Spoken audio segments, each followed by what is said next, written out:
Okay. We've just got a few seconds. Or which one? All he did though, Jeff, was criticise us. Sometimes it was earned. So? That clause was brought up The though. real question, I suppose, is whether the paying members thought he did a good job. Both. But we're a member. Are we? Yeah. All right. Right.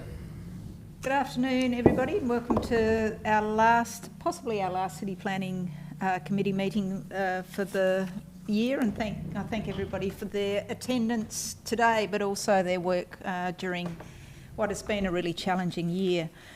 There are no apologies, so no reason to co-opt any committee members at this point. Item 2 is confirmation of minutes. So moved. Thank you, Alderman Briscoe. Those in favour? Aye. Those against? Items carried. Consideration of supplementary items. Well, we don't have any. Item 4 is indications of pecuniary and conflicts of interest. I have a conflict for 7.1.2, 41 Hill Street. So if the committee is happy, we'll get Alderman Barakis to take the chair. And that's the first deputation that we have. Are there any other conflicts of interest? Being none, we'll move on. Item 5 is transfer of agenda items. Do we want to transfer the notice of motion to the front? So after we've heard the deputations? Mm-hmm. Okay, so we'll move 9.1 to after we've heard all of the deputations. Thank you, Councillor Harvey. Those in favour? Aye. Those against? Items carried. Item 6 is Planning Authority items, consideration of items with deputations. Can I have somebody move that, please? Thank you, Alderman Barakis. Those in favour? Those against? Items carried. Item 7, where a committee is acting as a planning authority, and we'll move straight to item 7.1.2, which is 41 Hill Street, and I'll leave the chair for Alderman Barakis.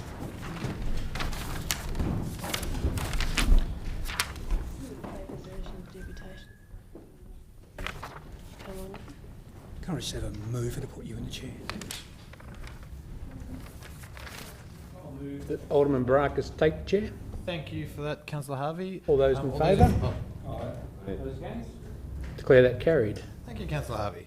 So we have item 7.1.2, 41 Hill Street. I believe we have some deputations for that. The first one being Eliza Richardson.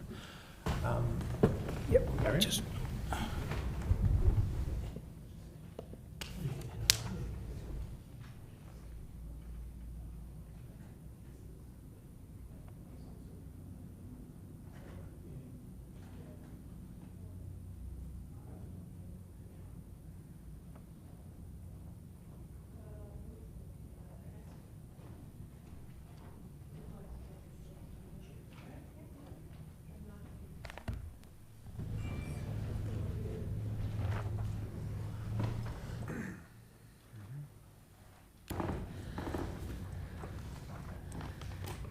Good evening, Ms. Richardson.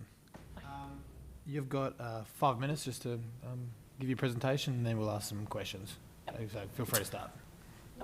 Thanks for hearing me out. I just thought I'd come today because we are a local resident to the area, close to the site, and I guess my concerns as they were listed in our representations.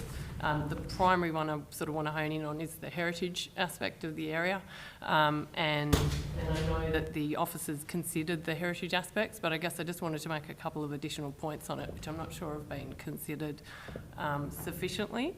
I guess my fundamental point I want to make is I'm not opposed to infill development per se at all. I agree that Hobart needs infill development, and I understand the planning laws works in favour of that. However, I am concerned that sort of what I would call run-of-the-mill type developments in a heritage precinct are not appropriate. I was on the understanding when I purchased in the area that any development should be have close consideration of the heritage area that they're in, and have appropriate, architecture to reflect that, and sort of complement the area as best they can. I guess also I'm concerned about the scale of this development, you know, and it probably is because parking requirements drive it, but, you know, having a double garage under your house is a very unusual feature in a West Hobart residence. And I query, you know, it fills the whole block, and I kind of query whether we want to set a precedent in the area for developments which essentially make inner residential blocks filled with houses and driveways and not much green space. Because in my view, the other feature of West Hobart is the green nature of it. The houses that these developments within are a row of houses that all date back to the late 1800s. I've got a photograph from Trove here that I can show you where they're all present. And essentially they've all got original backyards as they were back then. And I think some value has to be placed on that. And I think that you know, perhaps keeping that green space is a very important part of the West Hobart aspect. I guess I just worry that if we are going to let, you know, backyards be broken up and, you know, a lot of houses in the area do have the same side access and the same downward sloping hill, I guess my primary concern, if I had to just put my finger on it, having read the report from the Heritage Officer, is that while all the concentrated sort of effort seems to go on what the streetscape, how the streetscape reads, it's undeniable that West Hobart is a hilly suburb. So I don't think the townscape's being protected with these considerations, because actually if you look at from across the valley, if you look down the hill, lots of property is going to be able to see this property. And so if it, you know, if as it seems to be that council wants to approve it, you know, I'm not, like I say, I'm not opposed in principle to an approval of an infill development, but I guess then I move to how can the heritage officers help the applicant perhaps clad it appropriately so that it better fits in the area. And my only thought on that, and not being an expert in this area, is I wonder why the sort of weatherboard strier looking material that's been placed on the front seems to have been placed there as a bit of a note to the surrounding heritage buildings, which are all weatherboard. Query why it's only on one side and not all around the top layer of the building, because we can see the top layer from a lot of locations within the area. And I guess my only other concern is if it's going to have the driveways that it's going to have and the garage it's going to have and all those hard surfaces, how can we make that softer? Because I feel like all of the green space in that block is going to be gone. And I guess, again, I'm more thinking about the precedent that sets for other developments in the area, which may be approved in a similar manner. That's probably all I really wanted to say. I do have these photographs if anyone's interested. I can hand those around, which are the show the area as it was, and show that particularly downhill of this one, that is a very notable house in the area that it's right next to, and I am concerned that it's impinging on that property as well as the big two-storey one above it. And so I guess that's sort of my main concern. You know, to the extent that heritage officers can... Sorry. 30 seconds left. Oh, okay. I was just going to say, to the extent that heritage officers can help the applicant consider the cladding and roofing, you know, to better fit within the area. I noticed they have to do lighter roofing, which is great. I'm supportive of that. Anything more along those lines I'd be supportive of. So thank you for your time. Thank you very much. Are there any questions from the floor? Councillor Coates and then Councillor Harvey. Look, thank you through you, Chair. Look, and this one I ask all the time, but with this proposal, was the applicant, did they have approached you at all and talk to you about what they're planning and seek to engage you to get your concerns at all? No. No, okay. Hi. My question goes to the nub of what you've said, and that's it's not about opposing all development. It's this particular style of housing that's going in the backyard that you think is too far removed from the heritage of the area. Is that the case? That another more thoughtful or purpose design might fit the landscape as opposed to a very standard I guess, you know, without, yes, exactly. I feel like this one is being dropped in there and is potentially, and I don't know, an off-the-plan type design, which is just being put in there and some minor cladding modifications being made to appease the heritage officers. I don't think it's actually been designed with that side in mind.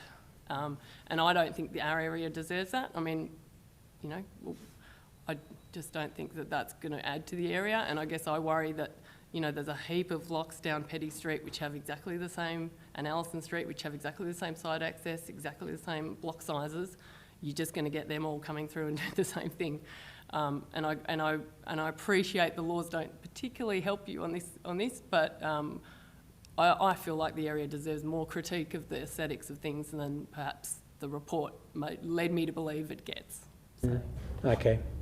That's possibly a question for the Director about architectural design in a heritage area. Yep. Thank you. Yes, thank you for that.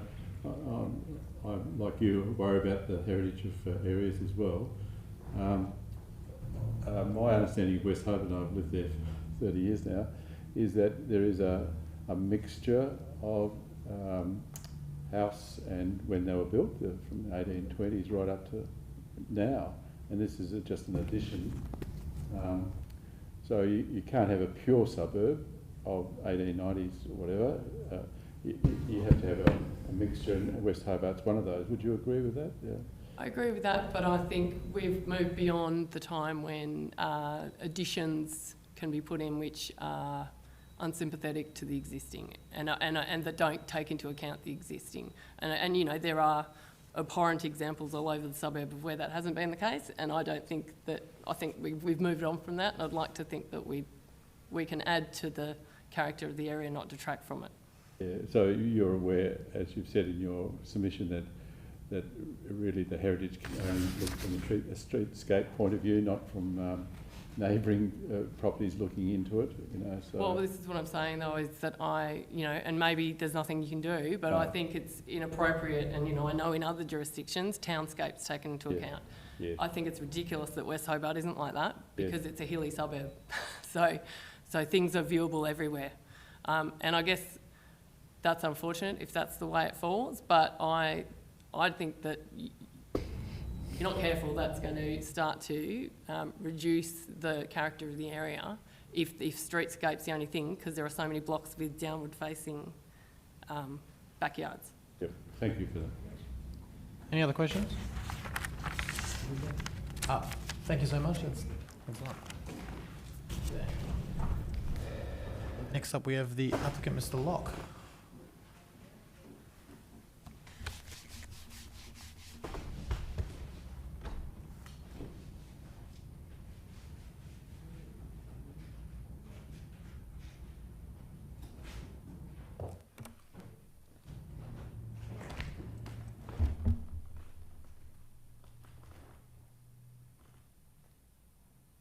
Mr. Lock, welcome. You've just got 5 minutes to make your presentation, and then we'll ask some questions. Feel free to start. Thanks, councillors. I guess, general overview, I grew up in that area, and it was the heritage aspect of the place that attracted me to buying this property. I love owning a piece of Hill Street, it's wonderful. So what I tried to do with my design was to come up with something that was sympathetic to those heritage values. My designers initially came up with a duplex townhouse 3 stories high on the back block, which would comply with the planning scheme, but clearly wasn't appropriate for the lot. So I worked with them and changed the design. It's what I've come up with is not a full 2-storey, it's a split level design, so it has a smaller bottom story than top story, so that it can fit within the slope of the block and be much less high than a full 2-storey would be. And that enables us to keep the roof line of this structure below the roof line of the property in the front. It's about 0.7 of a metre below the roof line of the property in the front, so it won't be seen from the street. That was a key goal. In addition to meet those comments about the architecture, we've adopted a colonial style brick rather than a modern, for example, black brick that is pretty popular these days. We did put on the horizontal cladding deliberately because it looks like weatherboard. We'll paint it in a colour very similar to the front house. The roofing we thought was a good one, but the councillors advised us to go for something lighter, and that's fine with us.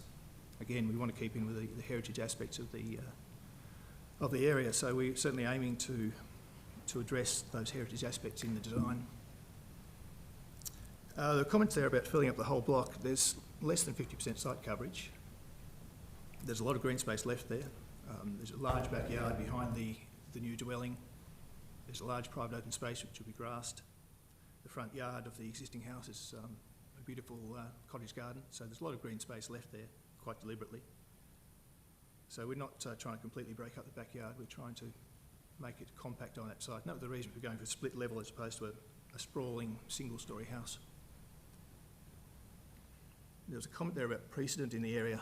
Over the back fence, there's a Housing Tasmania development of something like 6 townhouses directly adjacent to this one. So they're 2-storey townhouses already. So I think there's certainly precedent in the area for infill development. And the intent here was to try to match that precedent and to try to be sympathetic as best we could. When the Council's Heritage Officer reviewed it, her comments were that it doesn't result in any detriment to the statements of significance for the site, in that the streetscape is unaltered. We've deliberately changed the streetscape. And worked with her prior to submitting the design. We spoke with the Heritage Officer, worked through some aspects of the design which she wasn't comfortable with, to come up with what was presented. So certainly there has been some correspondence and communication with Council, and we thought it was an acceptable solution which we think should be approved. So I think I'll leave it there. Thank you. Thanks a lot. Are there any questions from the floor? Look, I've just got one. I suppose you did sort of partially answer it at the in your presentation. I know there was some comments that this was a bit of a there's a design that was made sort of off the shelf, not so much made for the design. But you did sort of go on to some length saying that you did sort of adjust this and make it in line with and after some consultation with council staff. So what was the process there as far as, I imagine this wouldn't be the first iteration of what you wanted to put forward. You've done this to some extent with input from council staff. Yes, that's right. I'm trying to remember the heritage aspects. I believe we talked a little about the colours and brick selection, and we adjusted the location to be directly behind the existing dwelling rather than sitting out, so that it was visible from the street was a key concern. So it does sit right behind it now. And given that it's recommended, there's a condition that whatever's approved, it still has to be done to the approval of the director to the colours and the cladding and the materials. That's something you're happy to be flexible on to make sure that it's in line with the area. Look, that's it from me. Nobody's got any questions? If not, thank you very much for your presentation, and we'll move on to debate.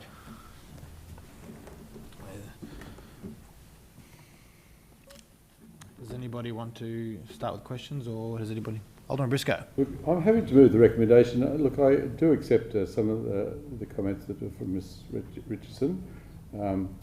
However, infill is infill, and West Hobart is an inner city suburb. There are many examples where infill has happened already. If it was affecting the heritage streetscape, we'd all have concerns. The heritage officer would have concerns. There's not much we can do. It seems to fit with all the requirements of the scheme. So all we can say to Ms Richardson and other representatives is that it's unfortunate, but there's no means of modifying it or rejecting it. So it's one of those things I think we should all take note that perhaps we should be looking at townscape a little bit more. But it is a considerable backyard in a city, and I know in the past people have liked the good life and like big backyards, but it's not the trend at the moment. You have small gardens and the comment about 2-car garage, I think that's fantastic. Gets 2 cars off the road, doesn't it? And there's a parking problem in West Hobart, so I think that's a positive, personally. Councillor Dutta. Thank you, Chair. I am usually very protective of heritage values and heritage precincts and all the other elements that goes with it. I have struggled, in fact, to come up with an alternative arguments with regards to section 13.8 E 13.8.1 P1 and 13.8.2 P1 2 and 1. I have difficulty. So in this particular instance, I think it has satisfied, and I will have difficulty not voting with the recommendation. Thank you. Councillor Harvey. Through you, Chair, to the Director, how do we evaluate the style of a building or the design of a building with regard to it fitting into the overall feel of an area? So it's whatever the proponent wants to put forward. Do we have any guidelines that suggest, you know, once it's met the requirements of the planning scheme, you know, we have say over finishes like the colour of the roof, the colour of the cladding, that sort of thing, but there's no other elements that say it has to fit within certain parameters. Well, firstly, we would be guided by the precinct significance statement, and within that statement it does allude to a number of things, but the critical one so far as its visible form is from the street, in the sense of the streetscape. Nowhere does it mention in general terms about wider townscape. And in relation to the wider townscape issue, I mean, the building is a two-storey building form, not completely incongruous with, you know, the general bulk of houses within the precinct. So while it is two-storey, it is somewhat contemporary. We can impose conditions such as colours and materials that provide some sort of ability to better fit within that townscape perspective, and also, and we have included 2 conditions to that effect anyway.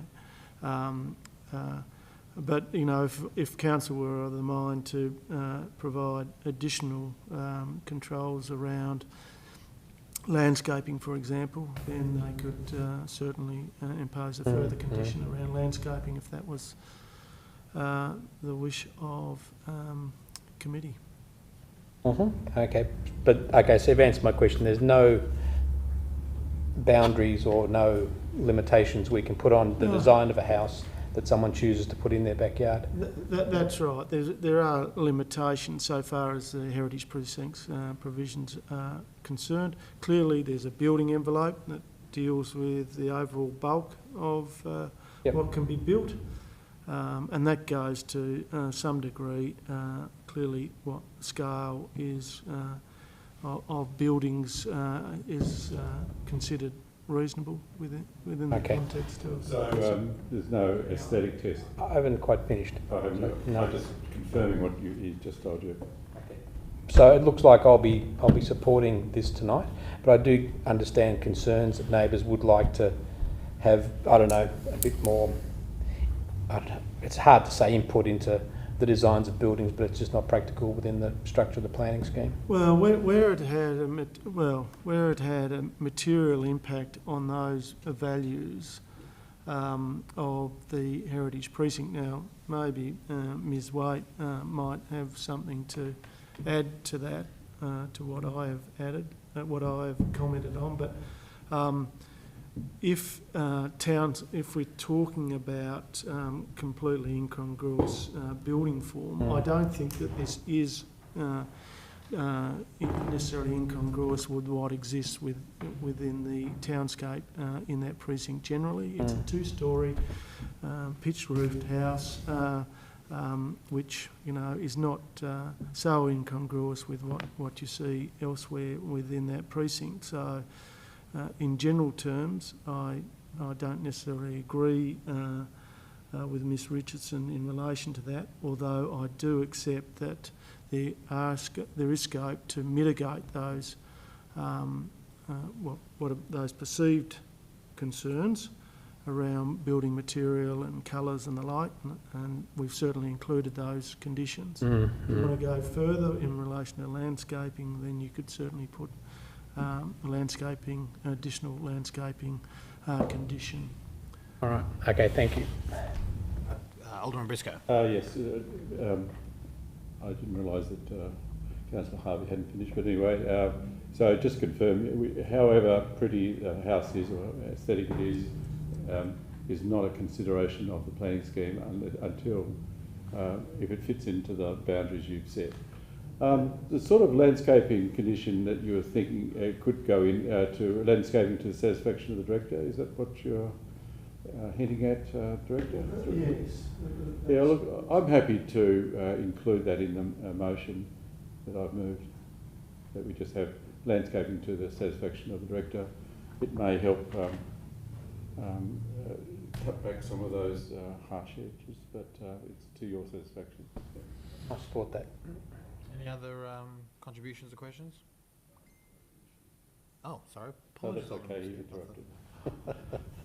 Any other comments? Look, I'll just be brief then. I think when we have situations where something, well, effectively what we're assessing is whether or not this application is compliant with the planning scheme. I think we need to be careful when we start looking at, do we like it aesthetically, or whether we're talking about us as elected members or as residents. I think that we have to be careful when we talk about aesthetics apart from when it specifically doesn't comply with the local area plan and with heritage precincts. Because I think ultimately if an applicant, if a property owner is putting forward something that's compliant with the planning scheme, it really, that's what it does come down to. It comes down to that more so than whether or not we think that we'd like that colour or this colour, or whether or not we would prefer to see the double garage or not see a double garage. The matter remains, and I agree with the officer's recommendation in this instance, that it does comply with the planning scheme. I think that's the pertinent point here. So look, I'd be supporting the recommendation with those conditions suggested by Alderman Briscoe. But if there's no other comments, then I'll move that. So the motion is put by Alderman Briscoe for approval with those conditions. All those in favour say aye. Aye. Yes, say no. Is it carried down? I shall vacate the chair.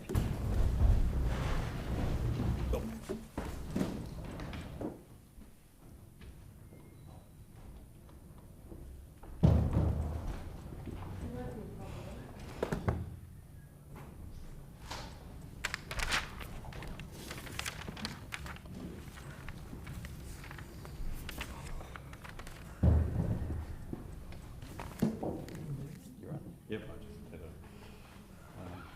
Thank you, Alderman Barakis. We move now to 7.1.4, which is 7 Nixon Street.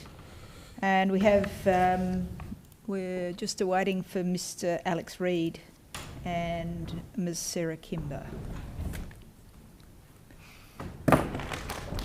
Chair, they won't need to speak, will they? Well, they don't need to speak unless there are any questions, I suppose. It's for refusal, so there were only representations in favour, so. Oh, I see. So I think that's why they want to speak. I understand. Is the item open? Well, let them sit down first. Hello. Hello. So Alex Reid and Sarah Kimber? Yes. Yep, okay, take a seat. Now, this application is recommended for refusal, so you have 5 minutes to make your points. Thank you. And we'll ask any questions if we have any. Thank you. Yeah, that's what they just have to wait. Well, we wanted to take the opportunity to speak with you and to address a few points that were in the Heritage Officer's report.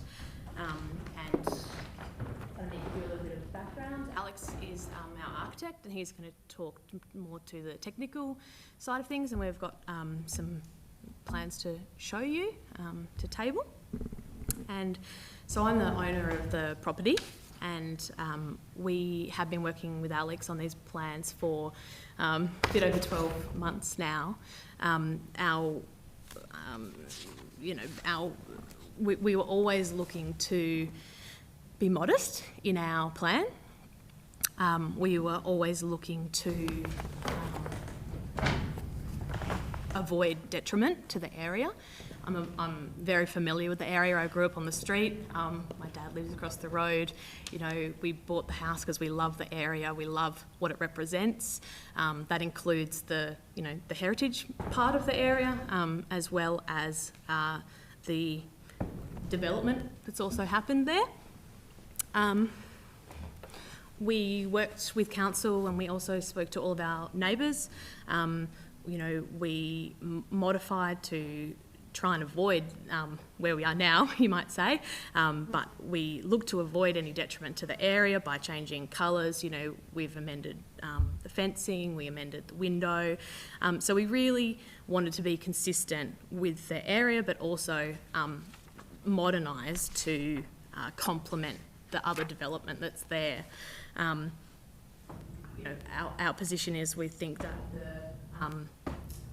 the renovation at the back does that it's consistent with what else has been developed in the area. It complements the other housing, the statement of significance in relation to the Heritage Code does address the mix of development that is in this small area. And we think that we satisfy that condition in the sense that we've got it's good to look at. It's a really nice it's a really nice renovation. We're taking advantage of a north-facing wall, putting a window in the side of the property. The demolition is minimal, and it shows what the historical layers of the property are. Meaning that the front is, the front's worth keeping. We love the front. We love the bay window, so you can probably see on the plan. It's matches the two other houses on Nixon Street that have the mirror image, but then at the back is where the development is. It's where the modern living starts.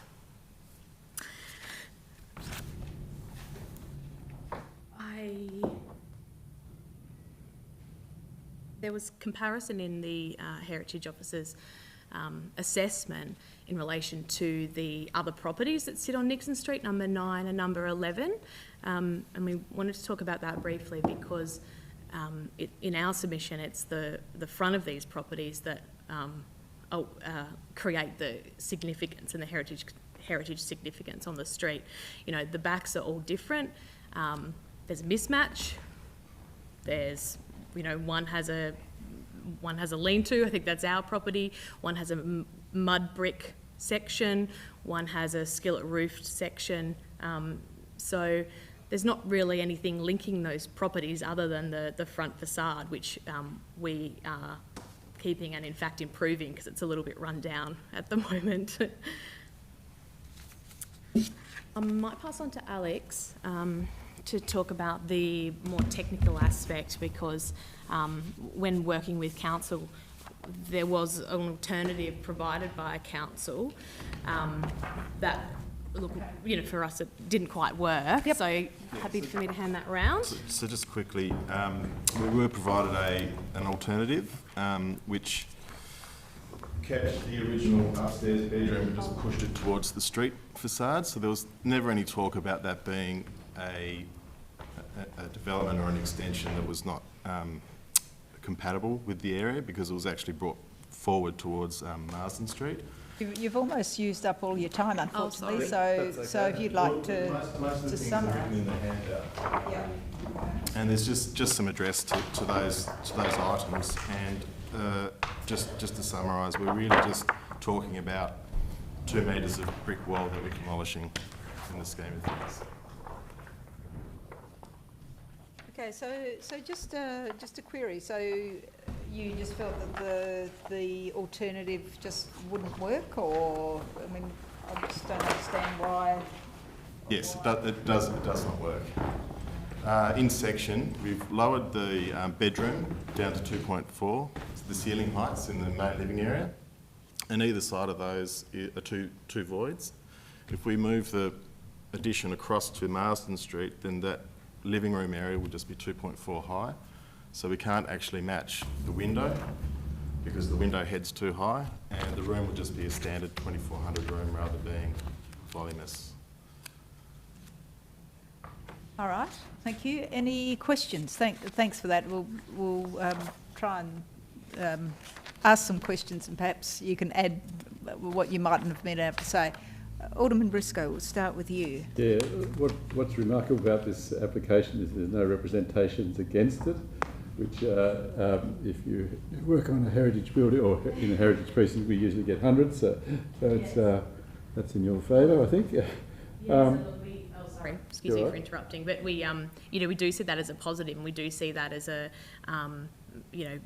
a show that the community's been satisfied in the design of the plans, and we did talk to our neighbours and consult with them quite heavily about what they wanted to see. So essentially, you've designed this to be a 21st century addition to take solar access and passive solar and things like that, and rather than just a street-facing house. So in your design, did you take into things like that into consideration when you were designing it? Yes, the environmental side, yes. Further questions? Councillor Data. Thank you, Chair. Was there any discussion with the neighbours around, or was there no discussions at all? That's why you've had no objections, because you were so quite positive. We did discuss with our neighbours, yeah. So there was quite a lot of consultation with them about, particularly the neighbours that were impacted the most, about what they wanted to see, and we took their suggestions on board and we changed things, or we at least tried to. So to try and satisfy them. Any further questions?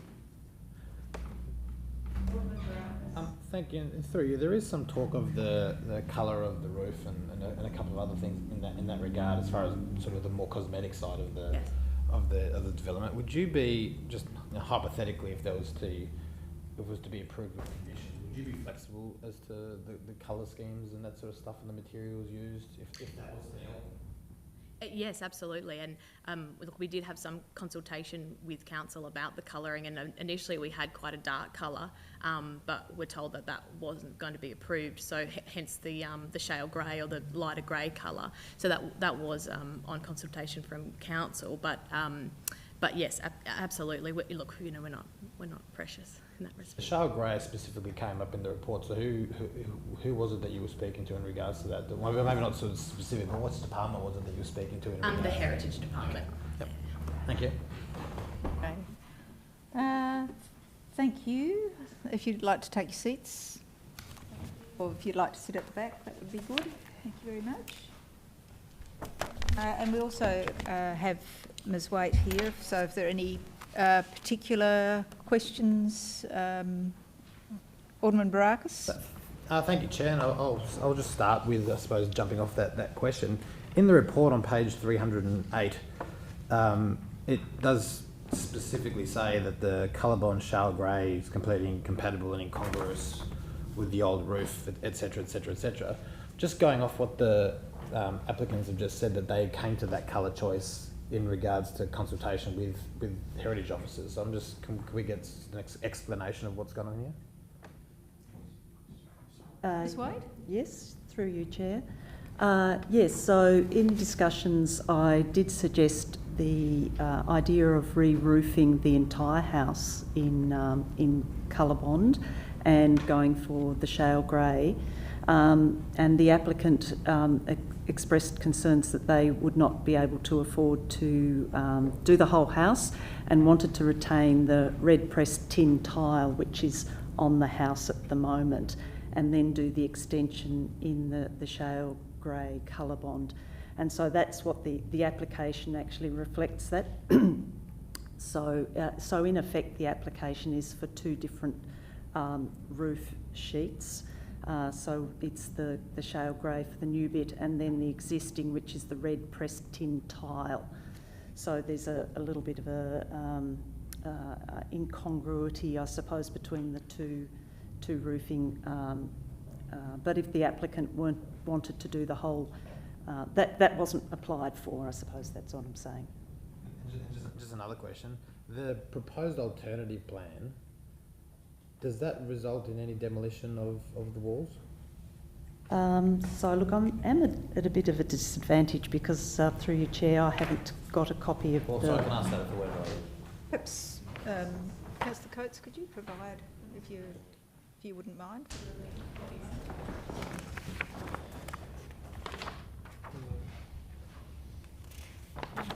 I don't think it does in relation to the wall facing.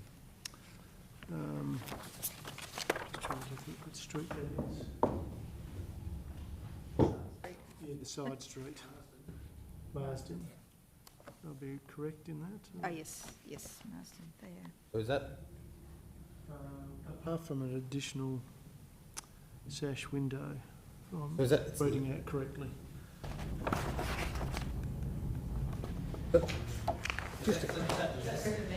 Oh no, I was hoping that.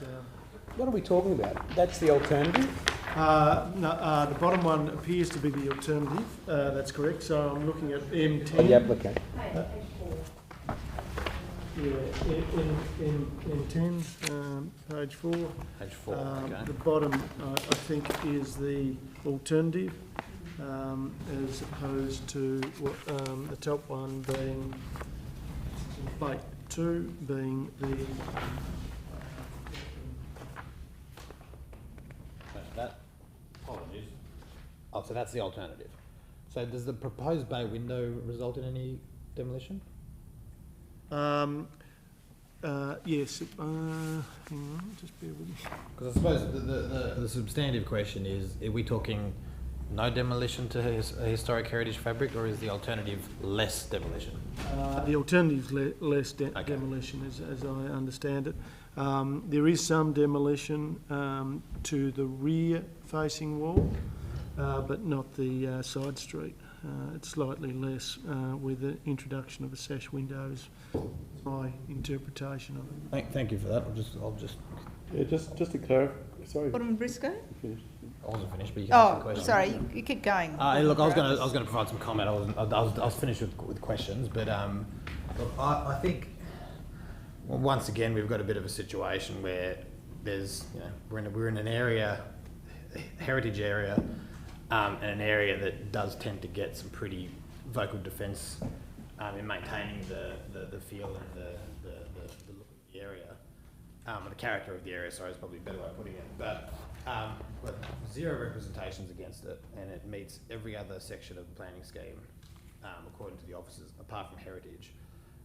The alternative, which was mentioned a few times in the officers' report, I think also contains destruction of heritage fabric, albeit slightly less, but there is still destruction of fabric. So look, I'm not uncomfortable in allowing this to go through. I think that the issues of the colour of the roof and issues of the fence line, I think can be conditioned away, or can be solved through conditions. And given that the community has been pretty vocal in their silence about this, I think it does speak volumes as to what the neighbours, what the residents think about this, when people tend to be quite vocal about the smallest of things in these areas. So look, I'd be happy to test the floor and move that this be recommended, and suggest if there's any conditions that might be put on, such as the colour and cladding and etc. be to the satisfaction of the planning director, to try and to address some of those concerns that were raised in the Heritage Officer's report. So look, I'd move that, then let debate continue. Okay, thank you. Alderman Barakis, then Councillor Harvey. I'm Alderman Barakis. Sorry, Alderman Briscoe. I feel flattered. Usually I get mistaken for Alderman Zuko, but anyway. Yes, thank you. I just want to get a clarification. I didn't think we went into redesign. So can you tell me where this alternate design came from, through you, Chair? Ms. Waite? Thank you, through you, Chair. So after I undertook a site visit to the property, I became concerned by the extent of the demolition and did try to think to see whether, and test the waters to see whether there was an alternative way of actually retaining the brick part of the house that is, it's actually shown quite well in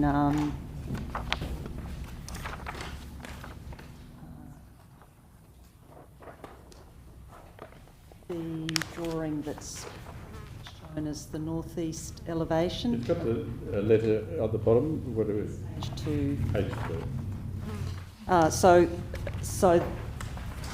what I was thinking is, could that section of the wall, which is the brick wall, and it's illustrated in my report, and the back part be retained and provide that same, what is the mirror image of the property at number 11 Nixon Street, with, I guess, minimal amount of alteration, and actually extend the floor area to some extent. So what I had came up with an idea was to actually have a small sort of pop-out skillion that would go out the back of that wing that faces the rear yard. And that was just put to them in a very general sense, not a redesign. It was just a general concept, and to see whether they wanted to take that idea any further. Okay, so just to continue, so if they'd accepted that, then it may not have got to us, because it may not have been a refusal. That's correct, yes. I think it's personally is a good approach, that if there are ways that an applicant can be advised that things won't run the gauntlet to get to us, it's good. So I think that's a good idea, the idea that you approach personally. Yeah. Thank you. Councillor Harvey? Yeah, I had a similar question about who put forward the alternative.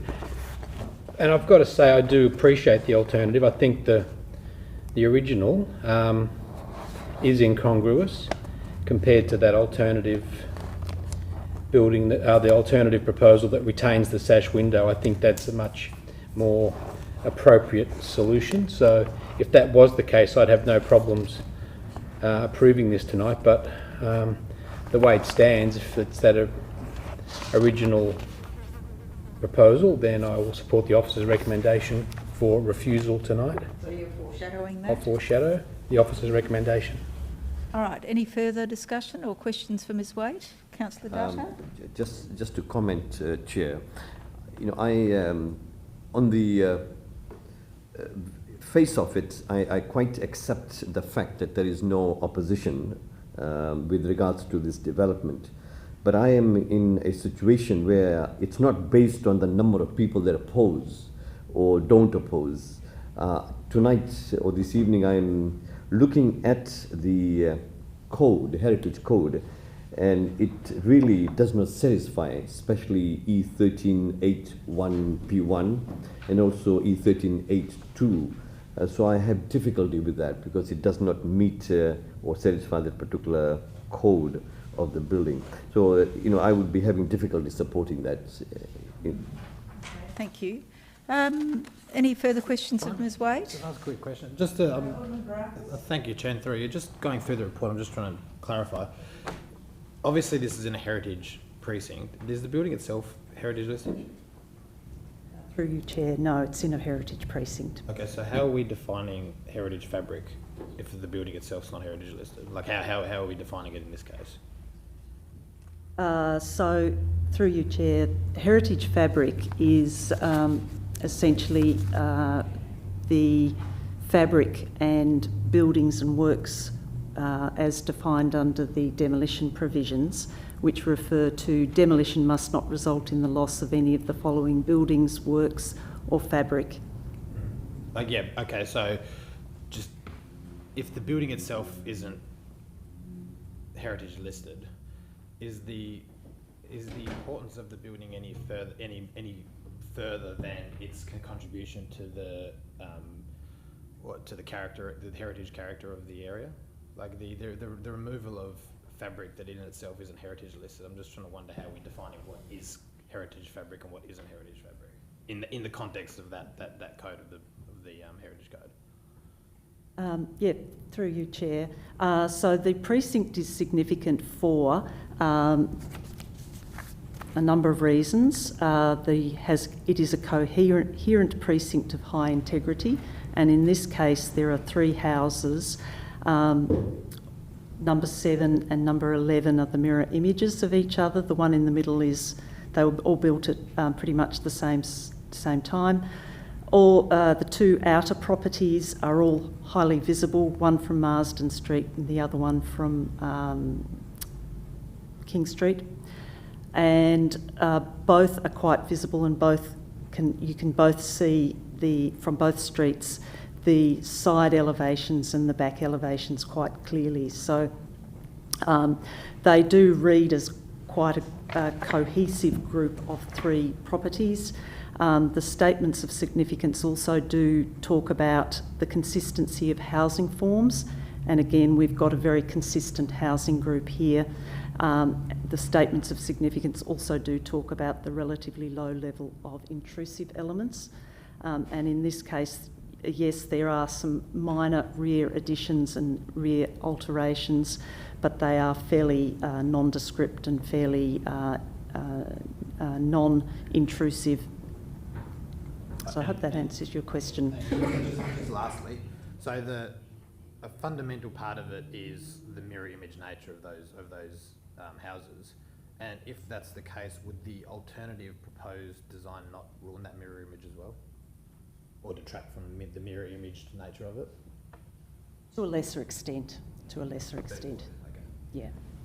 Ms Wade, I have a couple of questions, and I think Alderman Barakis has raised the point which is listed at 6.12.1, page 301. The precinct is significant for reasons including early subdivision pattern, very fine examples of various periods, consistency of housing forms, and relatively low level of intrusive elements, and the high visual integrity of the streetscape. So, I mean, I think that's quite clear. So is there more protection in Sandy Bay 1 Heritage Precinct, or expected more protection, if you like, compared to View Street or, you know, the golf links?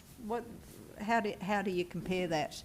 I ask this for an obvious reason, because we have similar reasons for refusal for this item as to what was suggested by Council for View Street last time. So I'm just interested if you can answer that.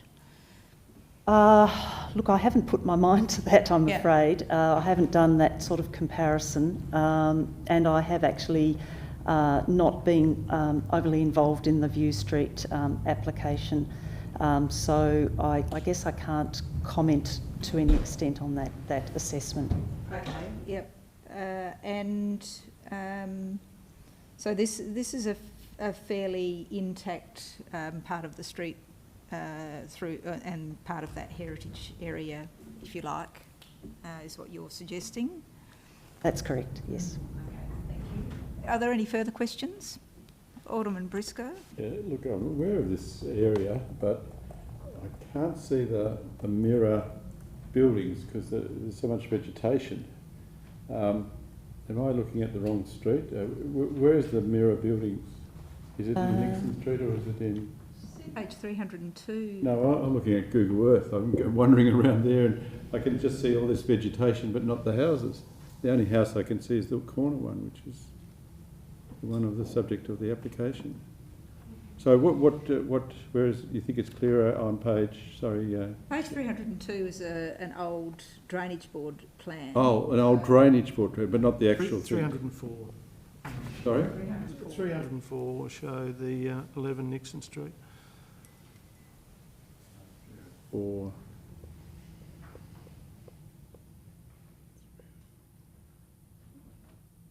so if we can't see the buildings, that was my point. If we can't actually see the symmetry, if that's it's fairly evident on 304, which is... Okay, I'm trying to get there. I just can't see it on the Google map. 304.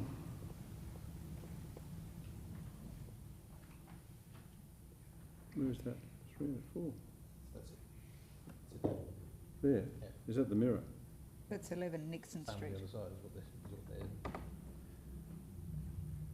Any further discussion or comments? Can I just ask a question? Because I haven't been there on site recently, because there was another development recently or last year.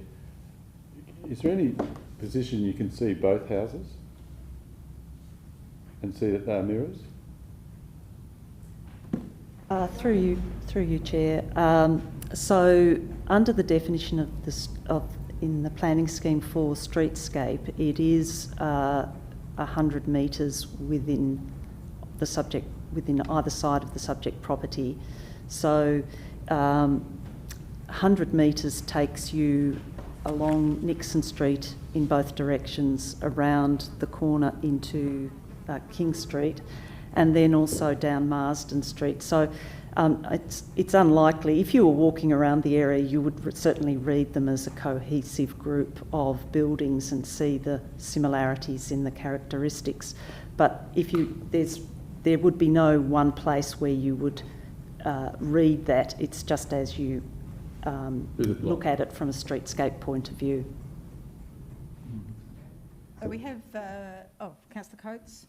Oh, look, just discussion, and I think, I think in this instance the Heritage Officer has actually done the right thing here, and it's really for us as a group to sort of then weigh up if you like, the heritage values, because, inevitably in any alteration and extension to a house there will be some, and I mean in some ways you're damned if you do, damned if you don't. If they'd proposed to put an entirely new section just connected by a corridor, as we sometimes see to sort of get around that issue of demolishment of the back wall.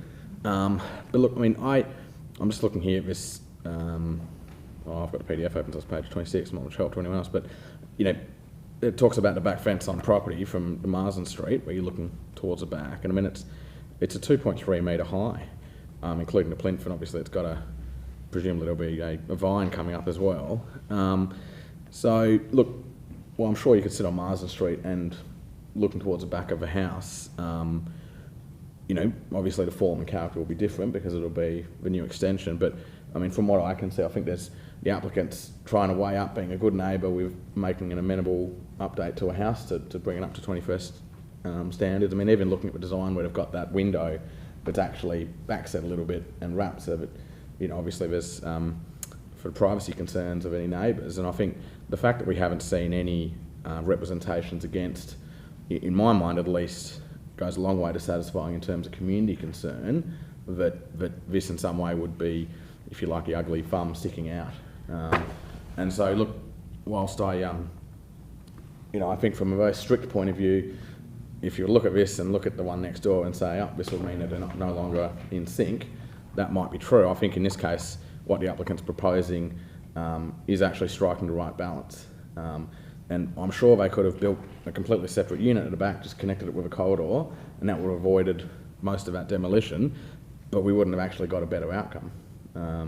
So, look, in this case, I think I'm erring towards supporting the applicant and what they're proposing to do, because I think they've, as with all things, it's difficult, but I think they've sort of struck the right balance, and ultimately, it does weigh heavily on my mind that no one has actually formally put in against this. Right, thank you.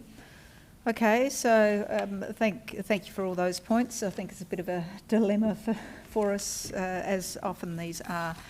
So I'll put the motion for approval moved by Alderman Barakis, subject to conditions.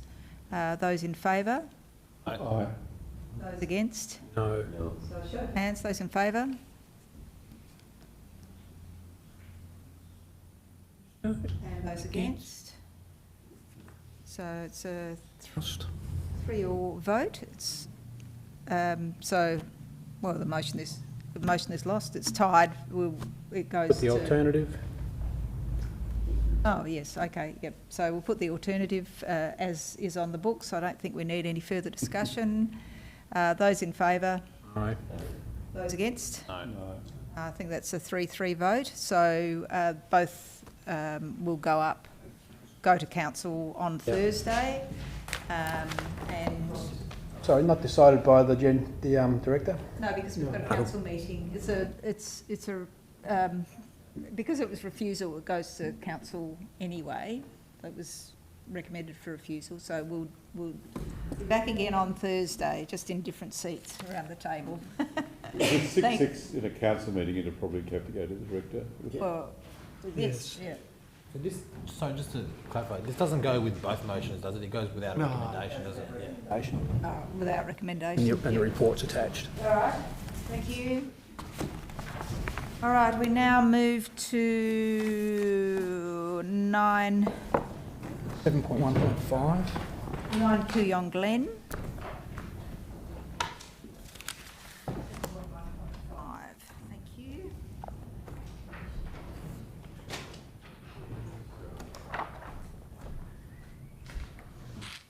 Oh, thank you.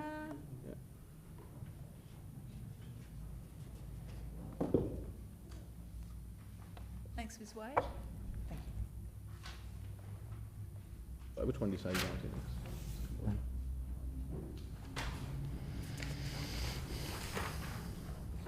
Excuse me, Chair. Which one are we going to next? 9 Kooyong Glen, so 7.1.5, which is on page... Yes, of course, and you can have them today. Yeah. Just 1 minute. Hello. Good afternoon. Thank you for the invitation. Thank you. Please take a seat. Now, we have everybody in the room except for Alderman Barakis, so if you have 5 minutes to present your concerns. Thank you. Thank you, Madam Chair. Look, I noticed that there have been 10 representations against this application. I'm one of those 10, and I'm the one, I suppose, who is most impacted by this whole suggestion of subdivision, because I have a unit which sits on the ground floor of a block which adjoins the place where the subdivision is to take place. I would like to pass these around. There are a few of them, but they actually indicate a number of things which are written on the back of the thing. So if you can quickly have a skirt and look at those, that would help the situation. There are some photographs within the application, and those applications are taken from within the lot. These are all taken from outside of the lot, and basically what I'm trying to show is how extremely small the block is and how close it is going to be to my unit, which is the only ground floor unit in this block of 7. I know there's a lot covered in the various representations. I also note that I believe it would be your planning officer has concluded that the proposal be accepted. I'm here on the basis that I don't believe that it should be accepted, and really what I want to spend my 5 minutes speaking about is for those of you who have the original. It is page 27 of 57 in the particular application, or I think it's page 406 within your document. It's basically the Planning Committee 671, and it really is relating to the acceptable solutions for something that it doesn't comply. And the proposal does not comply with the acceptable solution, therefore assessment against the performance criteria is relied upon.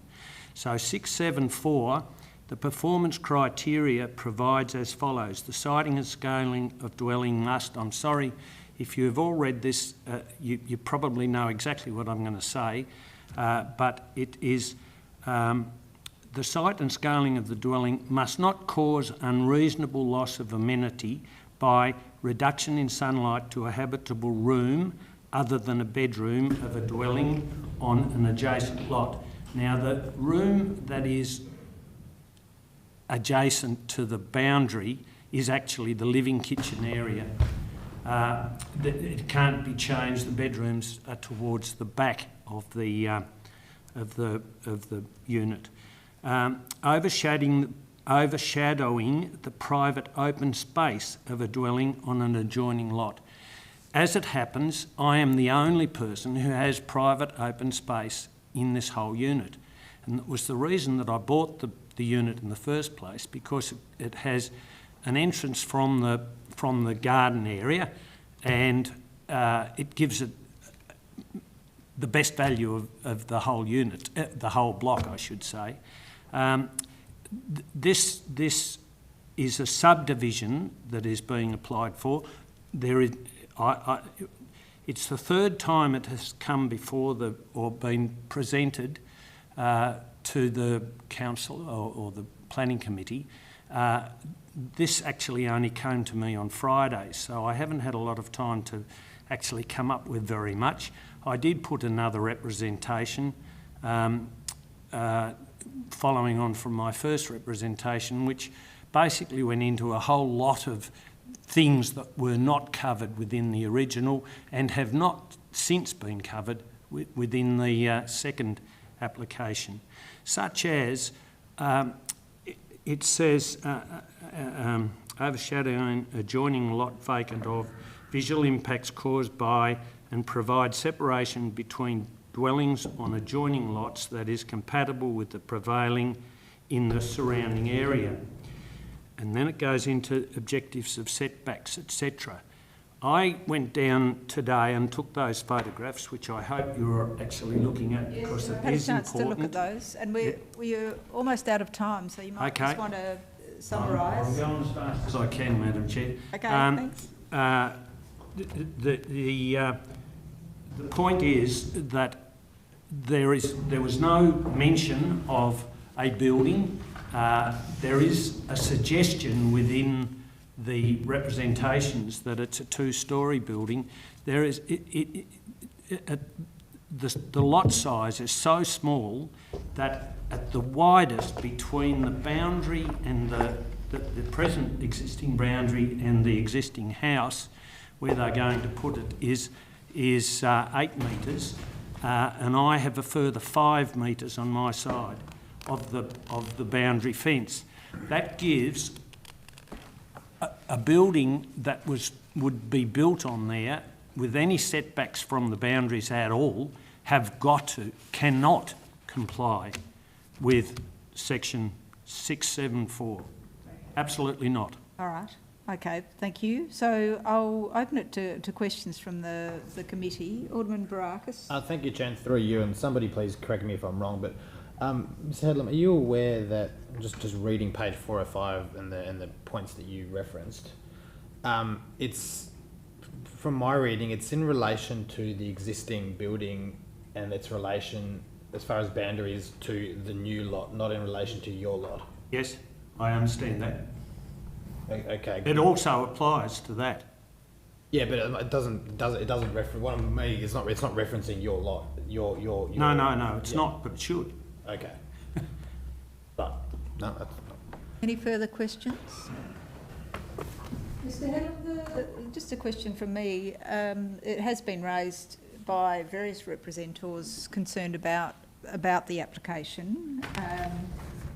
And you've said it's been raised a number of times. Obviously, we're looking at a subdivision, but so you're concerned with the information that's been provided in relation to this subdivision? Initially, the initial one was absolutely terrible, in as much as there were no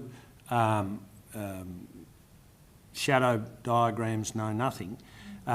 Obviously, if there is going to be a two-storey building built on this area, it has got to be close to my boundary, and it has got to impact on my place. I understand that once a subdivision goes through, it is pretty sure that an application for a building will follow on, and I think that the amount of land there just is not suitable. I mean, there's a whole lot of reasons why it's not suitable, and all of which have been mentioned in the representations, actually, I've got to say. All right, thank you. If there are no further questions, I'll ask you to take a seat at the back. Thank you. Oh, do you have another question? Oh, no, well, good question. Mr. Headlam, if you'd like to sit up the back, thanks. Thank you. If you'd like to sit up the back, thank you. All right. Now open the item for discussion. Yeah, thank you, Chair. Question to the Director. This is not an application for a dwelling on this new lot, is it? It's just a creation of the new lot. So if it gets approved, then the considerations of that a new dwelling on that lot will be subject to another, presumably, if it goes against uses any discretion, will have to come before us anyway, presumably, if there's objections. So we can't say that, because we haven't got the plans of a new building, we can't actually use that as an argument to reject this subdivision, because we haven't got any plans. Would that be correct? That's exactly correct. So it makes us into a dilemma, because I understand the points Mr. Headlam has mentioned, but really we're tied, because we're just looking at a subdivision, not an application for a building. So are you moving it, or? I'd just like to listen to the debate a bit more, thanks. Councillor Coates? Look, just trying to get my head around the existing tiny one, the 45 square metre. I mean, does that why would a block be created at 45 square metres? I'm trying to sort of get my understanding around. I know the question's not to ask why. I mean, ultimately, yeah, well, very small house. But I mean, you know, someone owns that block. I think they have the right to be able to do something with it. But obviously, only if it does comply.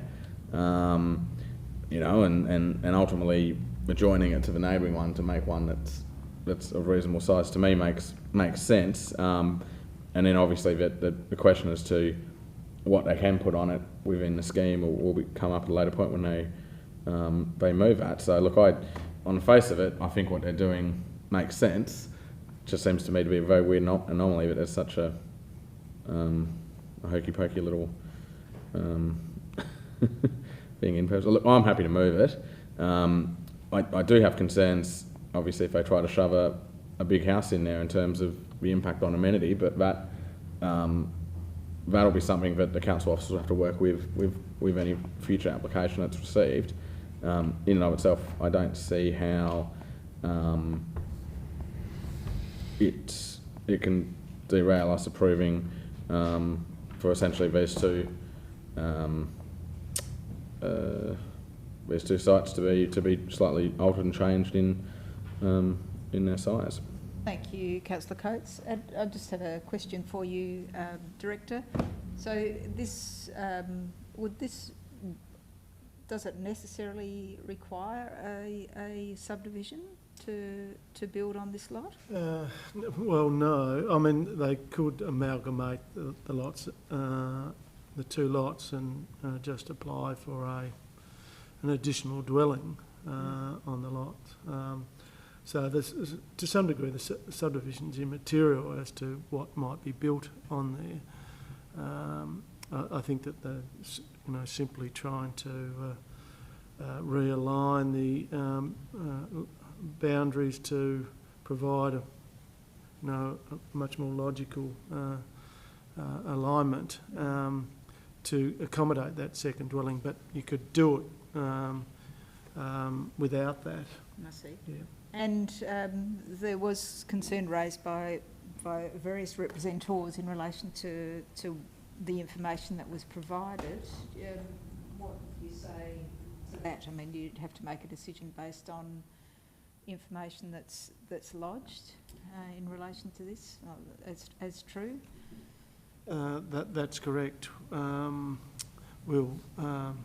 What want to ensure that it is correct, but we won't check all the details because that is subject to survey information that we would not be necessarily checking over qualified surveyors' work. So. Okay, thank you. Alderman Barakis. Thank you, Chair. Look, I'll be supporting the recommendation. I suppose when I saw this, I asked a few questions. It was a bit sort of puzzling. Why would they not do as the director suggested and amalgamate, or why would they not just strata title it, or why, you know, and the design of it seems a bit sort of dog-legged, but I suppose when it comes to this sort of thing, ours isn't really to ask why, it's whether or not what's being put forward complies. And I think a lot of the concerns that have been raised by the representatives, and I think a lot of them are legitimate, I think it's not a topic for tonight. I think it's if a DA comes forward, regardless of whether or not this passes tonight, if a DA comes forward with a development, that's when it'll be the time to ask about shadow diagrams and ask about this sort of stuff. So I think really all we're talking about is, as Alderman Briscoe asked earlier, was whether or not we're drawing the boundaries and whether or not we're agreeing to do that. I think any of those concerns need to be had at the right time, and the right time is when there's an actual DA for a house or a building to go up there. So look, as it stands, I think the what's being proposed, as odd as it might seem, and it would have been nice to have the applicant here, I suppose, to answer a few questions, but it does to me comply, so I'd be supporting the recommendations. We did get an email this afternoon, didn't we, in relation to this from the applicant, which is presumably something that can be read out.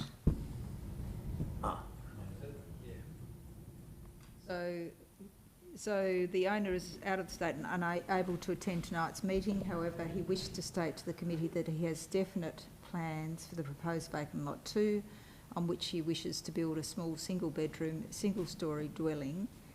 If it is possible to relay this the information to the committee, it would be appreciated. So that's from his architect or builder.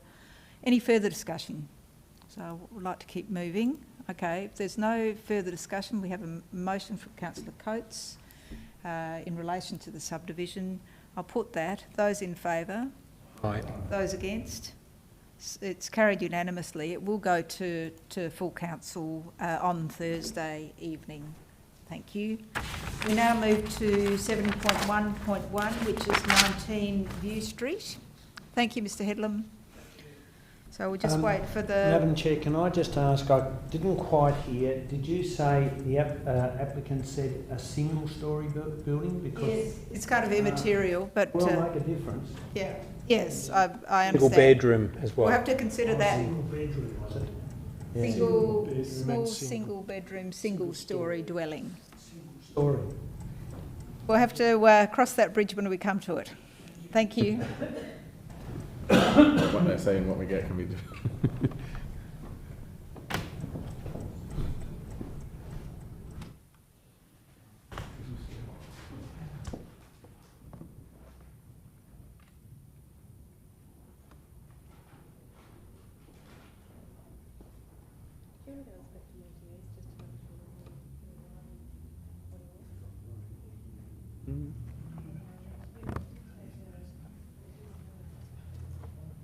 Andrew?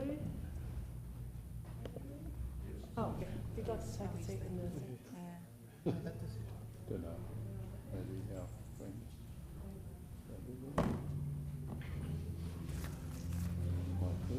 All right, so 7.1.1 is 19 View Street, and we have a number of representatives tonight. Are you speaking together, or are you... We're going to go one after the other. One after the other. Does it matter which order we go in? No, it doesn't matter which order. Yep. Okay. Thank you. So, Mr. Bowie or Ms. Gray? Who's going to speak first? Thank you. You have 5 minutes. Thank you. Thank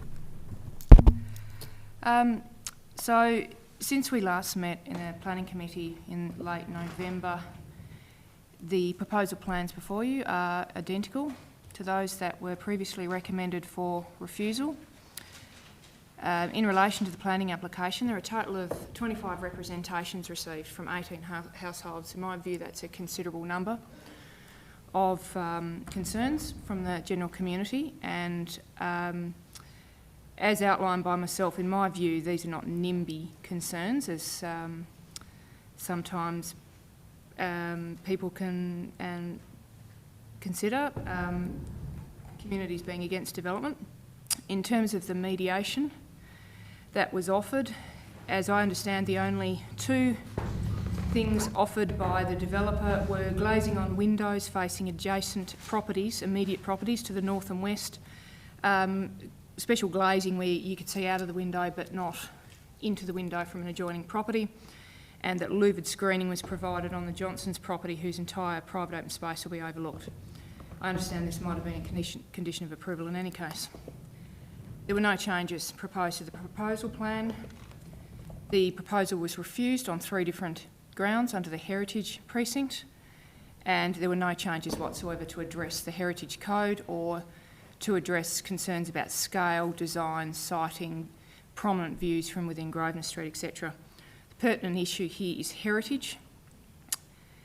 It is still our view that there's still no reasonable response to heritage concerns raised by neighbours. As someone who deals a lot with local heritage, I would expect a proposed development and heritage precinct to be considerate in terms of design, placement, scale, etc. On that basis, the sole issue here is to be considered is whether or not the proposed development is appropriate and compatible in terms of the surrounding area, which the planning scheme specifically notes as being substantially intact. There's not many heritage precincts, I might add, that actually state that. In terms of the plans provided by Mr Johnson at the last meeting, it was suggested that those swayed aldermen. I think that's a bit of an unreasonable assertion. Those diagrams were simply provided to assist the alderman in making a decision. He's a qualified architect with over 40 years' experience.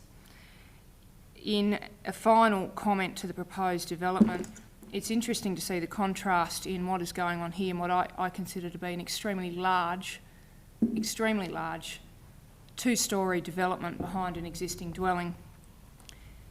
It would concern me if a proposal like this was recommended for approval or was approved. It stands in contrast to a reasonably recent decision by council that occurred at 53 Runnymede Street. That development was refused on 3 grounds relating to development and heritage precinct. Those statements of significance and development standards are not dissimilar to the ones we're dealing with here. It was refused. I'm not sure if that was unanimous. I think it was fairly strong refusal of the proposal, and that was upheld by the tribunal. The proposal there, I did bring in one drawing. I'm not sure, you won't be able to see it because of the size of the room, but I'm not sure if that can be passed around. Yes, of course. Thank you. I simply brought this in because of the comparison. We're talking about a development that is well in excess of the floor area of the average house, and it's an extension to an existing house. This is what was refused at Runnymede Street. Small 2-storey development behind an existing house. That refusal was upheld by the tribunal. I'm not sure how this can be unacceptable in a heritage precinct and the scale of this development be appropriate. Okay, thank you.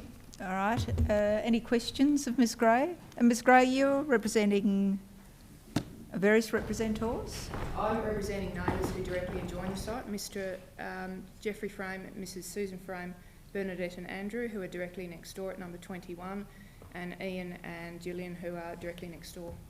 Yep, thank you. Okay. Councillor Dutta, we'll start with you. Thank you, Chair.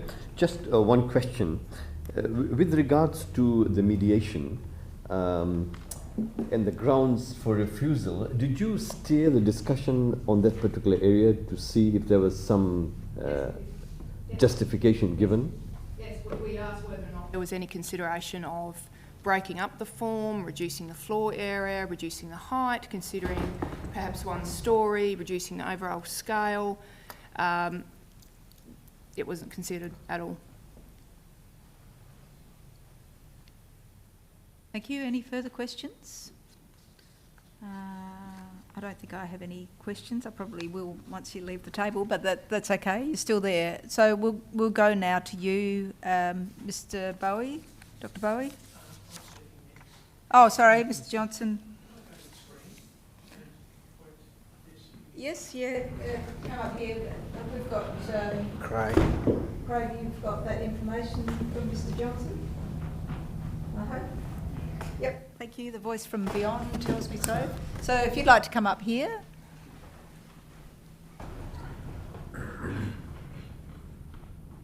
Thank you for the opportunity to address the committee. I speak tonight as a private citizen. Into there as well. There? Yeah, thank you. I speak tonight as a private citizen and an artist. I do not speak as an architect as I'm retired. I've lived in Grosvenor Street for 30 years, and throughout that time I and other neighbours have worked very hard to protect the area from inappropriate development. I would like to reaffirm my objection to this proposal as it clearly contravenes the Heritage Code. It's important that this evening I readdress the artist's impressions because there has been considerable discussion about them. The applicant's architect noted that my artist's impressions were inaccurate, exaggerated and misrepresented the bulk of the proposal. I believe this is not true. I strongly hold to a different point of view and I'll explain why. This is image number 1. This is a view from the footpath in Grosvenor Street. This is a view of the architect's BIM drawing.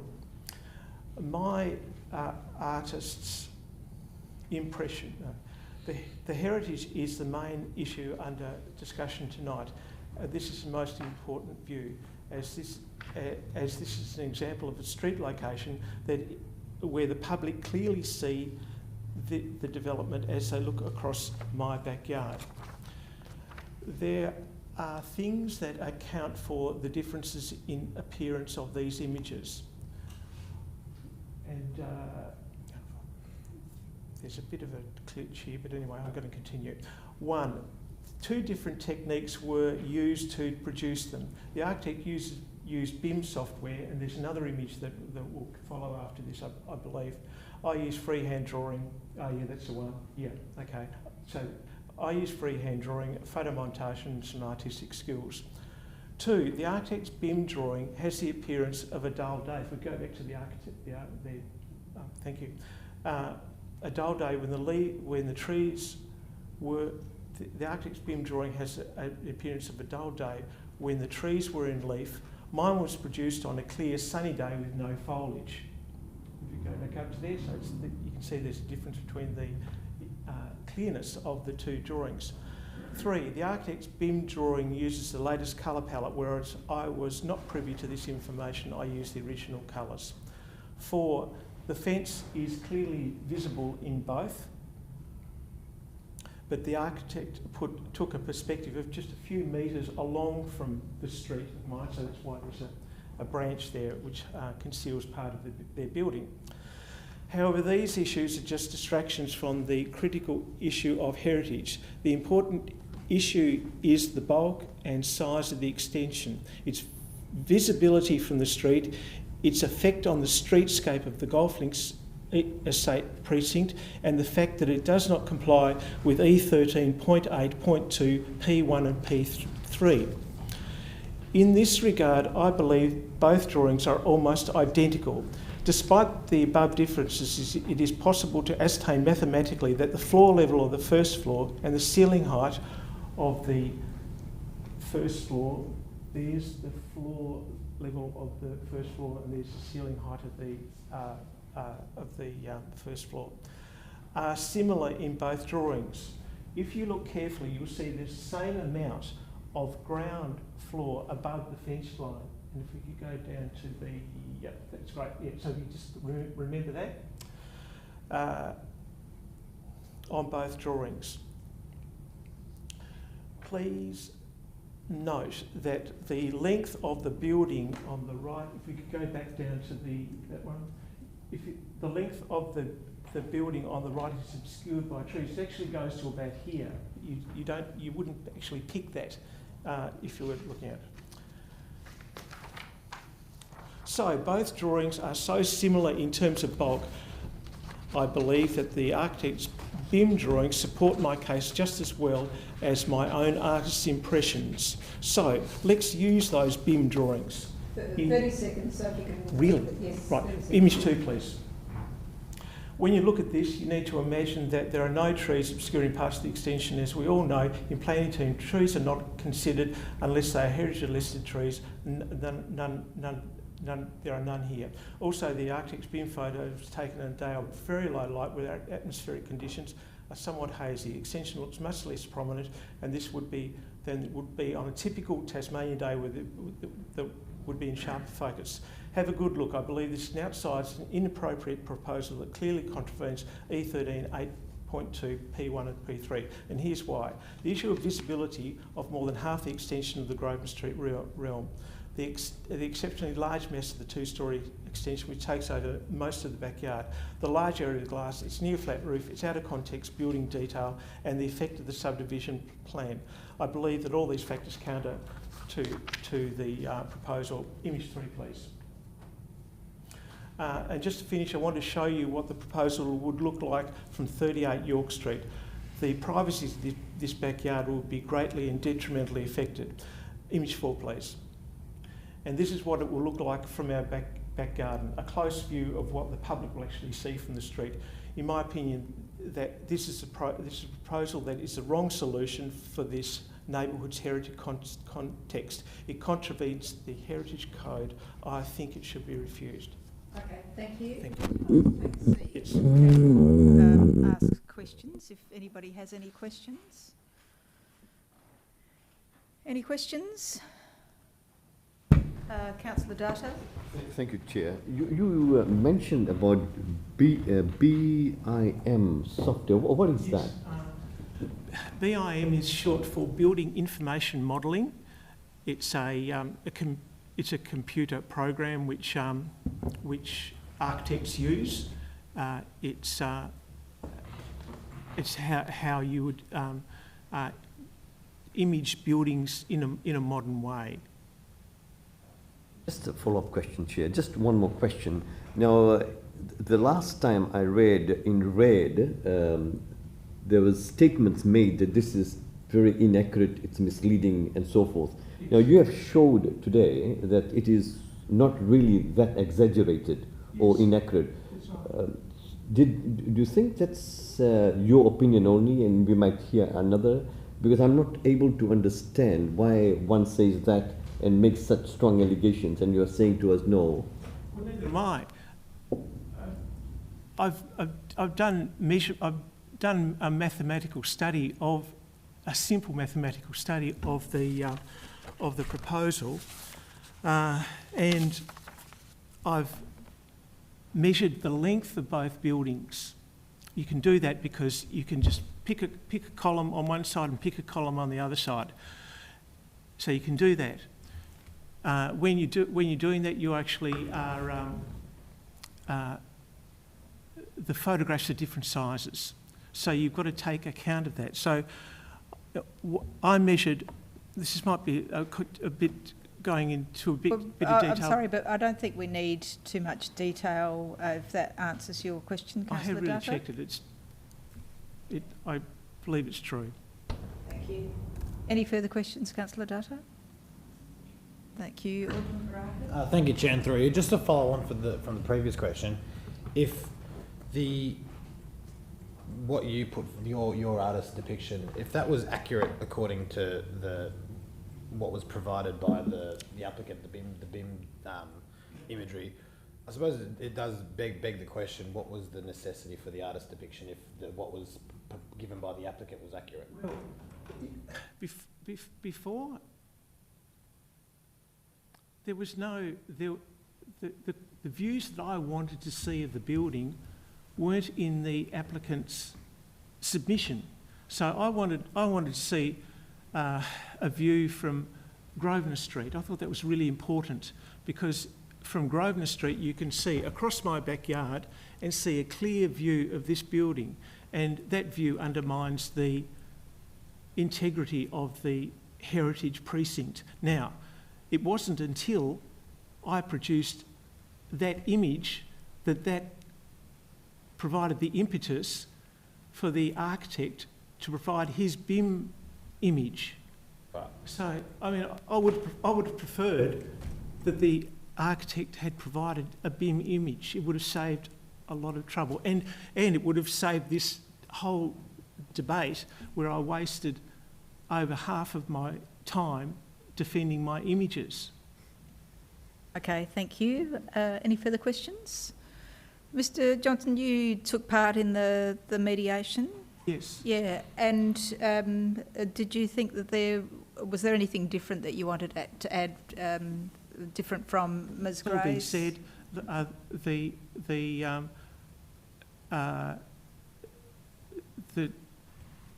the discussion was hardly. They offered hardly anything.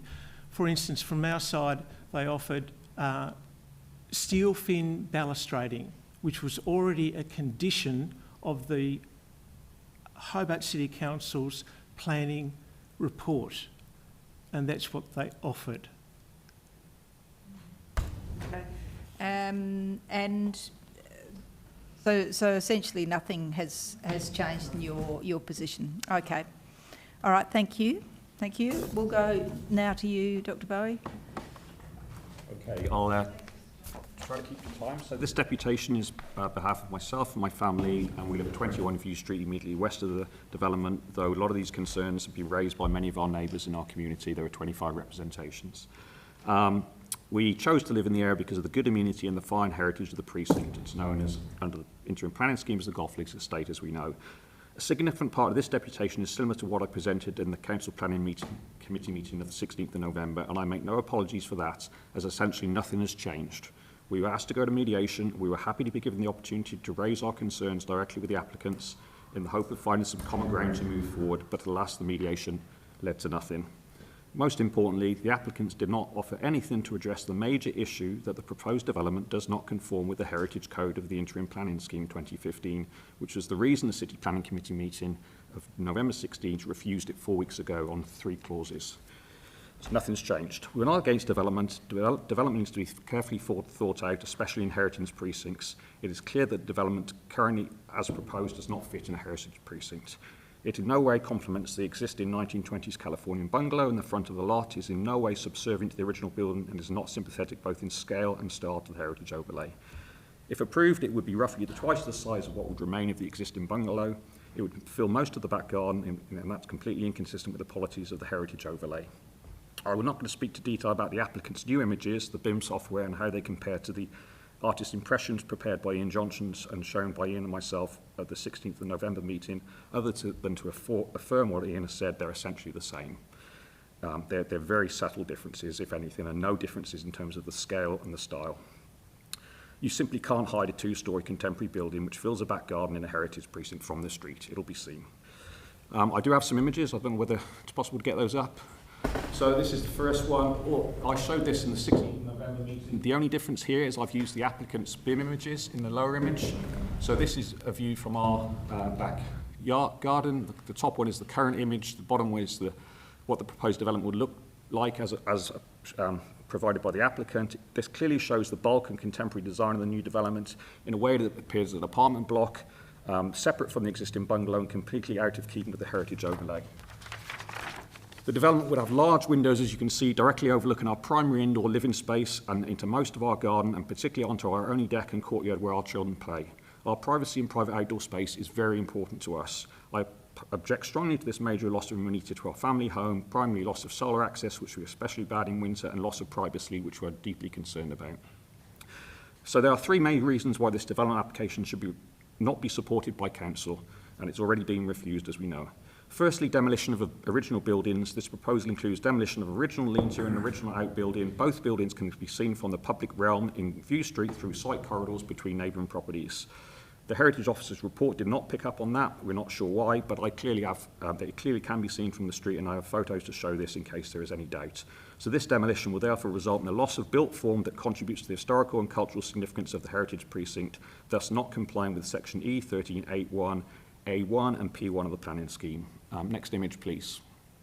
Thank you. So this image has been shown by Ian. This is the streetscape from Grosvenor Street. This clearly shows that the building will be seen very highly visible from the street as a contemporary new building and not fitting with the heritage overlay of the area. It will appear as a bulky form, almost as a subdivision because it's a separate building, only loosely connected by a glass corridor, and made mostly of glass and black metal sheeting.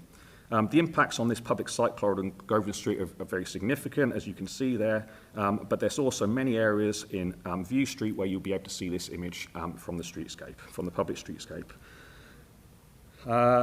So therefore, this proposal fails to comply with standards for buildings and works in the Heritage Precinct under section E1382, A1 and P1 of the planning scheme. Next image, please. So this is my third reason why it should be approved. Approval of this, why it should be refused, sorry. Approval of this development of this scale and contemporary form in a heritage precinct will most likely lead to other similar proposals opening the floodgates for commercial developers to acquire properties with undeveloped backyards in heritage precincts of our city, with a view to building multi-storey contemporary buildings in those heritage precincts. The Friends of the Golf Links Estate Community Group is very concerned about this, as evidenced by the large number of representations, some 25, received at council to this set of plans. So this is a drone image of the current part of the Golf Links Heritage Precinct between View Street, York Street, Regent Street and Grosvenor, and you can see the location of the proposed development application, 19 View Street. You see there's a large undeveloped back garden there. This is what it will be today. The original garden settings behind the original Californian bungalows are evident in this image. It's consistent with a heritage overlay. Where there have been extensions into back gardens, and we're not against development, they've largely been single-storey, and where double-storey additions have been built, they've been within the roof forms of the existing bungalows. Next image, please. And this if is, you could, wrap up. If you can sum up, I'll wrap please. up. So this is what the building would look like. It's an artist impression, which we believe is true, if it was developed. And next image, please. And if the neighbourhood decided to build these buildings, or developers in the back gardens of all the Golf Links estate, this is what we'll have. And I'm surely council don't want the heritage precincts to look like this. So in summary, I'm generally concerned about the future of the neighbourhood and want to preserve the heritage of our city for future generations. This development proposal doesn't comply with the heritage overlay. It's been used on 3 grounds already, and the new images don't do anything to change that. Thank you for your time. Okay, thank you. All right, I'll open it to questions. Are there any questions? I think most of the information was provided last time. Dr. Bowie, you took part also in the mediation? Yes, yep. Myself and my wife, yes. Yep, and again, no shift. The only concession that we sort of understood was to for some potential changes to the windows facing west towards our back garden, and I probed that a little bit, and my understanding was that it was going to be one directional glass so the applicants can keep their view, but the neighbours can't look in, and in my wife and I's opinion that's actually worse than having clear glass because you don't actually know you're being looked upon. Okay, all right. Any further questions? Alderman Briscoe? Just to be absolutely clear, so it was an attempt at mediation, but no significant changes were suggested. It was an attempt at mediation in terms of all the parties coming to the table and having a bit of a discussion. It was cordial, but when we got down to the sort of nitty-gritty about what was actually on offer in terms of changes, they were really not of any significance. And the important thing is that there were no changes to comply with the heritage overlay of the area, and we would have liked something that was a bit more sympathetic to the heritage overlay. Good.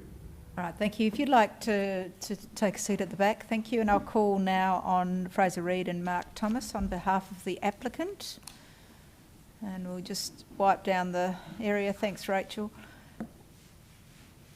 And obviously you've heard the concerns again, very similar concerns.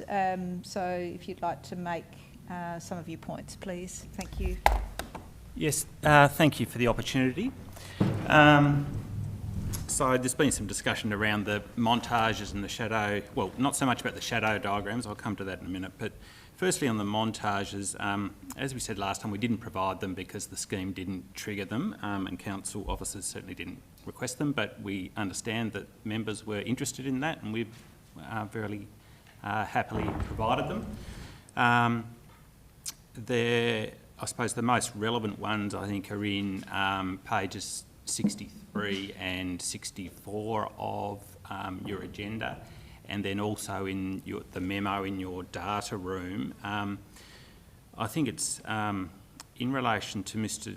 Johnston's comments. I don't want to spend too much time rebutting, but just for your info, the point we're trying to make there is that it's a streetscape view, not a specific view dead in front of a property looking over a fence. If you looked in the streetscape perspective, and that's the montage that we've provided, that you can barely see it, if at all, and that's standing straight in front of it, looking at it across the road. So if you looked at it in the streetscape perspective, you certainly wouldn't see it. So then the other one, in terms of Mr. Bowie's views, the one from 21 View Street, you'd note that in his comparison there, he's chopped out his second story extension in the view, whereas you look at the montage that's been presented, it actually shows that context and it shows the trees and things like that. So again, we say that those immediate views from the neighbours' properties are not relevant, but just to be clear, there is a two-story extension that he's conveniently cut out of that image that he presented to you there. The test is not the view from a drone, it's the impact on the public streetscape, townscape views. So I'd encourage you not to focus too much on what it's going to look like from a drone view, because I don't think that's particularly helpful. In terms of shadow diagrams, we provided some additional shadow diagrams which clearly show there's limited impact on the neighbours. As you're aware, we meet the building envelope, so shadow is not relevant. But you'd look at, Council did its own 3D modelling on this, and the outcome of that was there's about a half an hour impact at 9 AM and at 3 PM to those neighbouring properties. So even if we were outside the envelope, it would be very comfortably comply with any discretionary test around shadowing as well. I just want to keep moving through. Conciliation, we thank Council for facilitating it and the neighbours for participating.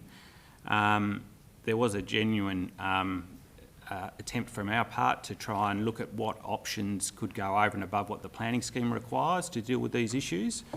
And we can come back to that perhaps. In terms of the heritage consideration, it is the impact on the streetscape and townscape values, and there's a defined term under the planning scheme, under the Heritage Code, that deals with that. So it's the streetscape and townscape values. So I would encourage you to look at the montages on pages 63 and 64 of your agenda, plus that additional streetscape view in Gregory Street that we've provided. You'll see that the outbuilding is really not visible in that context, so E1381 couldn't be said to be not met, and then the other considerations about impact on building and works other than demolition under E1382. The reference to Runnymede Street, look, I'm not familiar with that one, but it's under the Battery Point 1 heritage provisions of the scheme as well, and I don't know what the test was there, and I'm not familiar with it, but I'd encourage you to treat this on its merits, basically. Impact on neighbours, we are looking to offer some additional conditions around landscaping and privacy. It's not mirrored glass. We were suggesting some screening that would direct views up and out rather than into neighbours' properties. That's over and above the privacy considerations of the scheme. Okay. There's one last thing that's important to make. And if you could finish up with that. Yeah, I'll just sum up. In terms of the reference to height and sizing, there's a few figures that would be of interest to you. Now, the site cover is 44% compared with a permitted of 50%. The maximum height is 6.5 metres and the same as the ridge of the existing house compared with a permitted height of 9.5 metres. Again, it does comply with all height, siting and privacy considerations under the scheme. So we can talk about the conditions further if that would assist you. Okay, thank you. Now, are there questions? Thank you, Alderman Barakis. Thank you, Chair. And just I'm just trying to go through and find those shadow things. I can't seem to find them on me. I found those montages, but just on the topic of the shadow diagrams, can you just speak to that a bit as far as what the impact is on the nearby Yes, residences? and I don't know whether Council's 3D model is available to you, but it was really useful with the conciliation as well, because it actually showed that I think number 21 had an impact up till about 9:30 in the morning on the shortest day, and then 84 Grosvenor between 9 a.m. From 2:30 until 3 p.m, and then after 3 p.m. there was an impact as well. So half an hour at the beginning and the end of day for each of those neighbours, but as you're aware, there's a sort of 3-hour test that's applied by the planning scheme. That's if you're outside the building envelope, so you don't even start to look at that. Okay, any further questions? No further questions? All right, if you'd like to take your seats, thank you. Thank you. Now, we have, Ms Abbey was helped with the conciliation, so thank you very much for doing that. Are there any questions of Ms Abbey in relation to the conciliation? And obviously we've got the recommendation, which I don't think has changed from the original recommendation. That's correct. And you might remember that on the 16th of November it was refused 4-2. Alderman Briscoe. Yes, I'll probably move the refusal motion again, but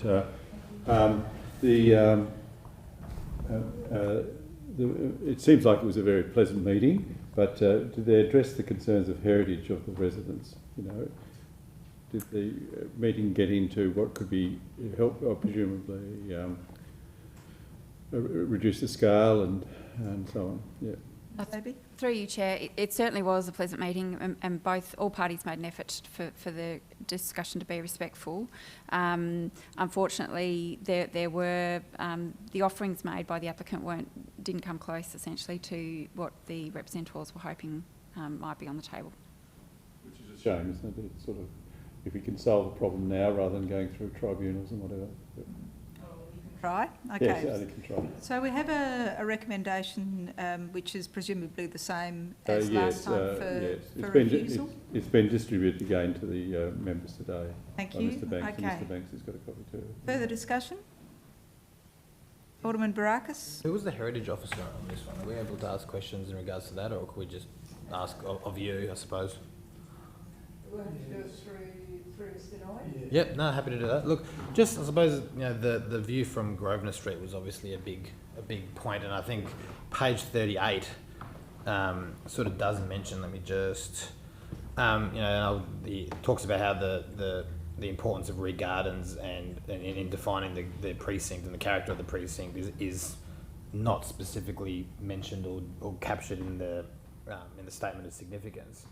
And then it does go on, and I'm not going to read it out verbatim, but it does say that there's the scheme doesn't really provide any statutory status to the value of Reed Gardens that aren't individually listed. And so, like, can we just talk about how we've come across that and how that I don't want to say contradict or conflict, I'm not trying to use the wrong words here, but how it relates to what the representatives have been saying about this? Yeah, well, look, I think what the representatives are stating is that it is visible from the street. Not some would say that they are arguing that it's from all streets, but in my view, it's not at all has a significant visibility from View Street. I think the photo montages strongly provide evidence that that's not the case. In relation to Grosvenor Street, I think the officers have responded to that in terms of page 40, the last paragraph on that in some detail. But I also refer you to page 41 and the lower photograph where you look across to the rear yard of 19 View Street. And what you see, it's interesting, is a two-storey extension to the neighbouring property. And what you will see instead of that two-storey extension, and I accept that it is within the roof form, but still it is a two-storey, fairly prominent extension when you see it from Grosvenor Street, but you will see an alternative two-storey extension in the form of the proposal, if approved, for 19 View Street. So, and it sits within that, I suppose, view as you look up, the slope of the street. That progressively there are houses that take your that are fairly evident as you move up the street from that view line. So I think the officers have considered this carefully and come to the correct conclusion. I guess that's a matter of perspective, really, isn't it? From where the photo might have been taken as well. Oh, that's exactly right, and yeah. Your point's valid. All right, Alderman Barakis, did you have anything else? Yes, I did. Look, I think we've got something here, and I think it's noting what the report says and what the directors just said. I think that this is something that, if you consider what the provisions of the planning scheme say, you consider what the statement of significance for the area says, and then you consider the other factors, like the fact that this sits so well within the envelope, and even the shadow diagrams, which weren't required to be provided but were provided anyway, showed a very minimal impact on the surrounding areas. This is something that pretty clearly, I think, complies with the with the provisions of the planning scheme. It might not be something that members around the table like, but it's something that pretty clearly complies with the planning scheme. Something that was stated last time this came up by certain members, or a certain member in the room here, that's agreed that it complied with the planning scheme and proceeded to vote to refuse it anyway. This is something that I think is clearly compliant. I think it'd Who are you talking about, Alderman Barakis? Well, look, I was avoiding naming names, but I was talking about Councillor Harvey. Always carry on about everybody else. Right. Give your own story. Stop telling stories about people and just get on with your contribution. Thank you. I think we can both just get on with the contribution. Thank you. And I think we need to be careful about how we make these considerations. We need to make them according to the planning scheme. And according to the planning scheme, this is compliant, and I think it's going to be a very predictable story as to what happens if council refuses this. So look, I'd be foreshadowing the recommendations of the officers. Thank you. And I'd be testing the floor on that and hoping that we do come to some sort of Thank you. And we might note that we've only just had a motion which was recommended for refusal, which I think might have been voted against by some members of the committee. But bearing in mind that it is a long night, we might continue as nicely as possible. Alderman Briscoe. Thank you, Chair. Look, I think because we had considered exactly the same application a couple of weeks ago, not much has been said. I think there is substantial agreement with the planning scheme, except for heritage. I think it's been convincing with the photo montages that were provided by the applicant, finally, to demonstrate the same thing that the representatives were telling us 2 weeks ago. So I think that's confirmed their initial concerns, and I share those concerns. It's a pity. I would encourage people to go up to Mount Stewart Road, where there are 4 developments happening there, 4 unit developments, and the officers assured that it fit the planning scheme, but my gee whiz, it overshadows, it overlooks everywhere the representatives said that it would overshadow and overlook. It happens. It's just totally changed that part of Mount Stewart. And I am convinced that the representations tonight and 2 weeks ago demonstrate that this will affect the heritage of this area significantly. This is not in a hole in the wall or a few bricks out the back of the building or slightly increase in the roof line like we were considering just a moment ago. This is a significant, major almost Tolman's Hill type building or Acton Road type building. It is not in keeping. Now, that's a subjective judgment that we can make because we've got the discretion, because we are out there listening to people and seeing what effect, and we have got quite a few years of experience with these things. Now, I'm no doubt the officers have done a fantastic job in their report, but at times we're going to disagree with them. Thank you. Thank you. Okay, Councillor Dutta. Thank you, Chair. Firstly, the members on this table here, we don't, I hope, simply vote against something because we don't like it. I mean, for me, that is not the test. The test for me is the planning scheme, as has been mentioned. Now, it is very true that the majority of the planning scheme provisions are met. I quite agree. On the contrary, though, to say that the heritage code is not part of the planning scheme is somewhat misrepresenting, I think, the whole debate in here, because it does take into account the heritage code. And here I would finally make the point and agree with Alderman Briscoe that we have the discretion. Now, I totally agree. We have at times supported the staff and their position, and other times we have disagreed with them. And we know that. And we do that because we have the discretion to use. And hence, tonight, I will be using that discretion based on my own argument and the reasons that have already been given. Thank you. Thank you.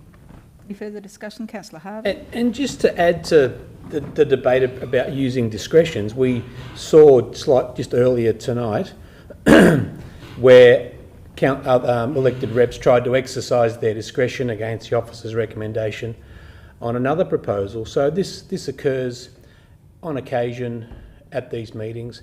So I'll be exercising my discretion tonight to support the recommendation from Alderman Briscoe for refusal. Thank you. Any further discussion? If not, I'll put that recommendation for refusal. Those in favour? Aye. Aye. Those against? Aye. Show of hands. Those in favour of the refusal? Those against? Items carried 5 votes to 1. So that will go to full council on Thursday evening. Thank you for a final decision to this stage, I hope. Thank you. Thank you for your time. Now I'm conscious of the time at 7 o'clock, but we have one more representation to hear and then a notice of motion. So what does the committee want to do? Let's do We'll go through those two? Yeah. Right. I think we should have a break between the deputations and the next notice of motion. So this is Ridgeway. This is I think it's online. Anybody listening in for housing, we're going to have a short 10-minute break after we've heard this representation on the petition in relation to Ridgeway. Where are we? Yes, please. Right. Yeah. So 8.3 we're looking at, page 1018. Oh, This is the last meeting of the year, Chair. So, yeah, don't go away on the weekends when you've got 1,069 pages to read.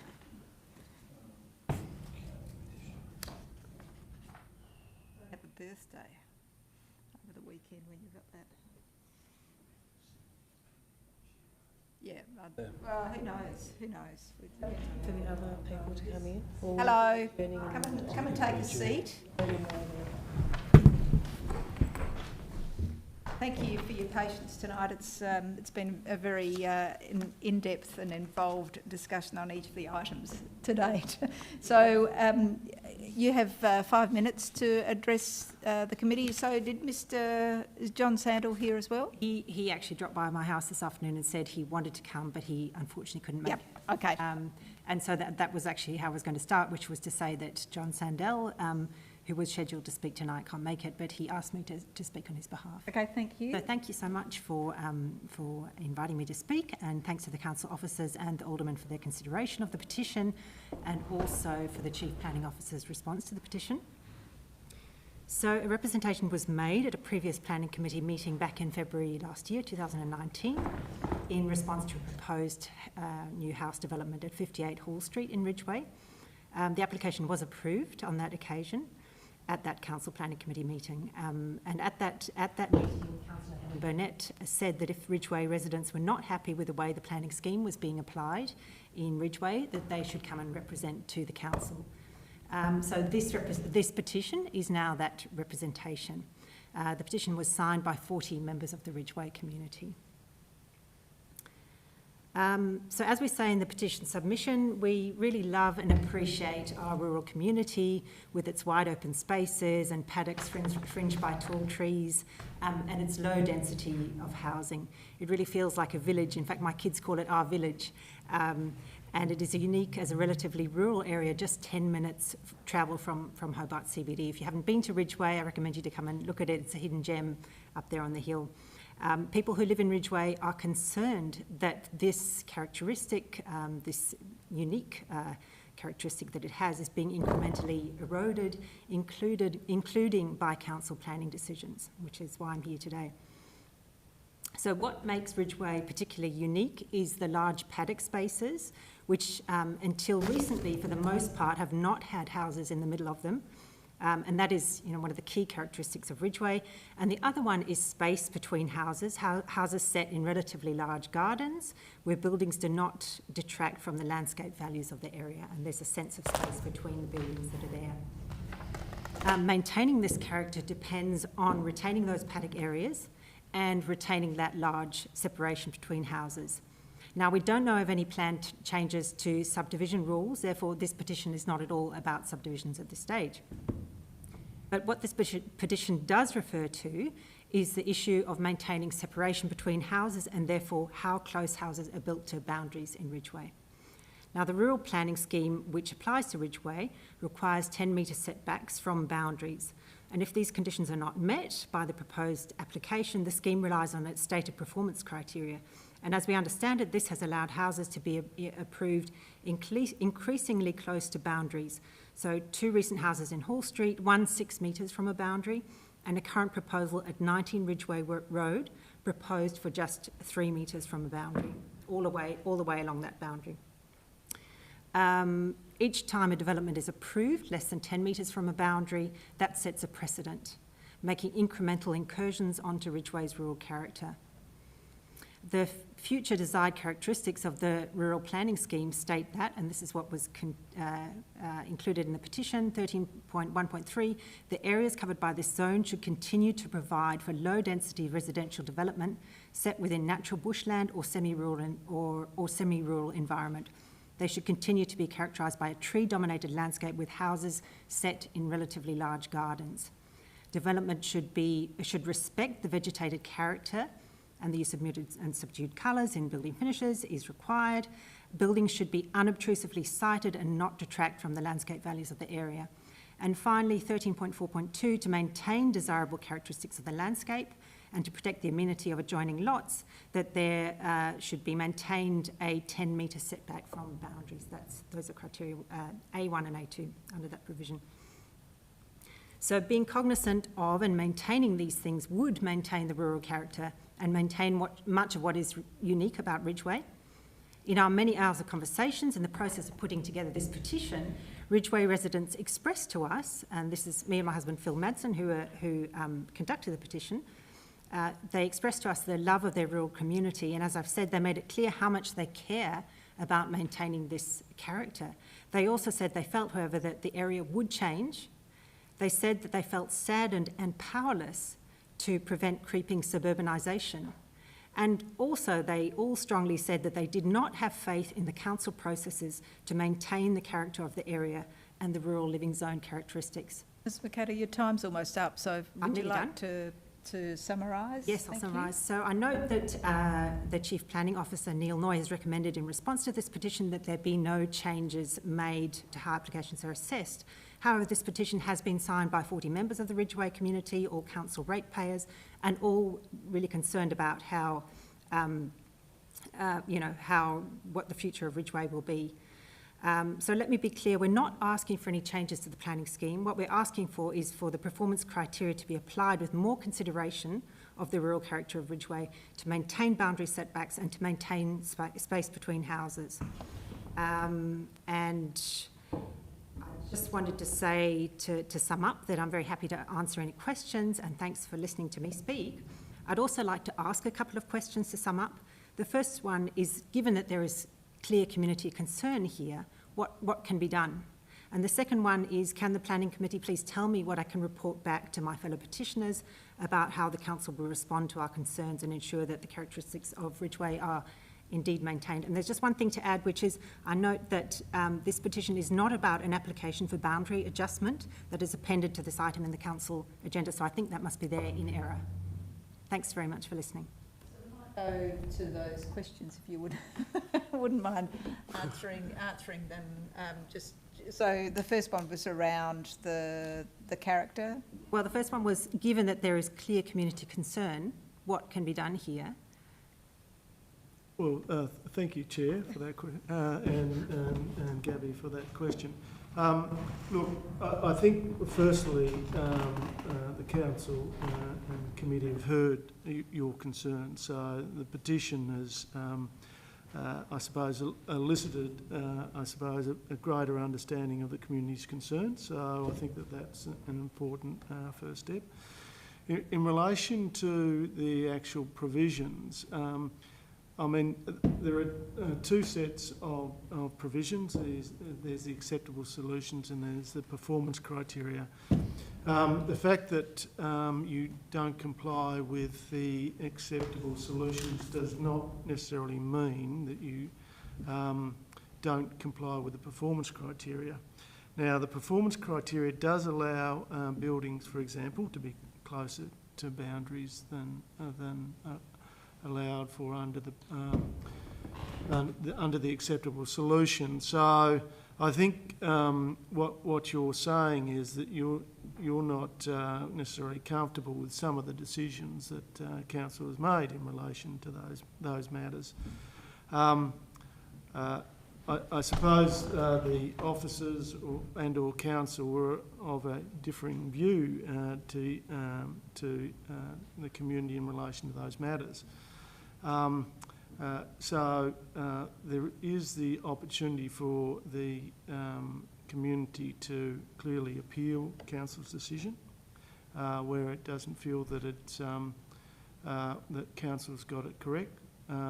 These appeals, I accept, are I suppose costly and in both money and time to prosecute. So I do appreciate the concern of the community to take that approach. But that's the framework in which we are in to deal with those sorts of disagreements. So, but I suppose I just want to reiterate the first matter is that you've raised your concerns. We've heard them, and I'm sure we're much more mindful of those concerns in future. Thank you. Are there further questions or questions of the petitioner? Any questions? Councillor Harvey. Oh, look, question/comment. It's the acceptable solution, or sorry, the performance criteria that you're challenging here. That sometimes you wonder why it met the performance criteria. Is that the issue? Because if it can't meet the acceptable solution, we go to the performance criteria, and that's interpreted by the officers. Yeah, I think that the fact that there is one criterion which is relatively objective, and if that's then not met, then there are other criteria which are less objective, more subjective. That perhaps is where the difficulty creeps in. I don't know if you'd all agree with that. But the issue we have is, if it was only the acceptable solution, then no one may be able to do very much at all, or you'd be really limited with having to comply with the acceptable solution. Yes, I can see what you're saying, and of course that's true. Having said that, there are, there is a range of different block sizes and shapes in Ridgeway, as there are in most places. So what's acceptable and works to maintain a separation between houses on one block may not do so on the other. So, of course, there's you could say that this needs to be looked at on a case-by-case basis, but what I've said, and I'm sure you're mindful of this too, is that if each case sets a precedent, then incrementally it becomes easier each time to build closer and closer to boundaries, therefore, occupying more and more of blocks, bringing houses closer together and clearly suburbanising an area that was once considered rural, which is what we feel is happening now. Can I handball that to the director? Is that the case that each development that's approved using performance criteria sets a precedent for the next one or for others to get the same leniency, or not? It still comes back to first chance is to meet the acceptable solution, and then the performance criteria. And is it precedent based or it's merit based? Yeah, look, it's not precedent. It doesn't talk, the performance criteria don't necessarily talk about the pattern of development or the pattern of setback from boundaries. It talks about the topography of the site, the size and shape of the site, location of existing buildings on the site, the proposed colours and external materials, visual impact on skylines and prominent ridge lines, impact on native vegetation, overlooking of privacy, visual impact when viewed from adjoining lots. So there is a range of criteria, and there might be extenuating circumstances. Vegetation protection, for example, where you might want to avoid complying with that setback requirement to avoid loss of significant vegetation. So the performance criteria are designed to accommodate those sort of extenuating circumstances and the specifics of the site in which you're All right, so... Have you got any further questions for... No, one more for the director. Well, might just go... have you got questions for... I do. Yep, Thank you, Chair. Get back to you, Councillor. Just so, it's very possible that I've either misheard or misinterpreted something that you said. I just wanted to clarify. Did you say one of the concerns that you guys had was when there was things that met the acceptable solutions, like they had the 10 metres, but you didn't think they complied with the performance criteria, or was that did I miss?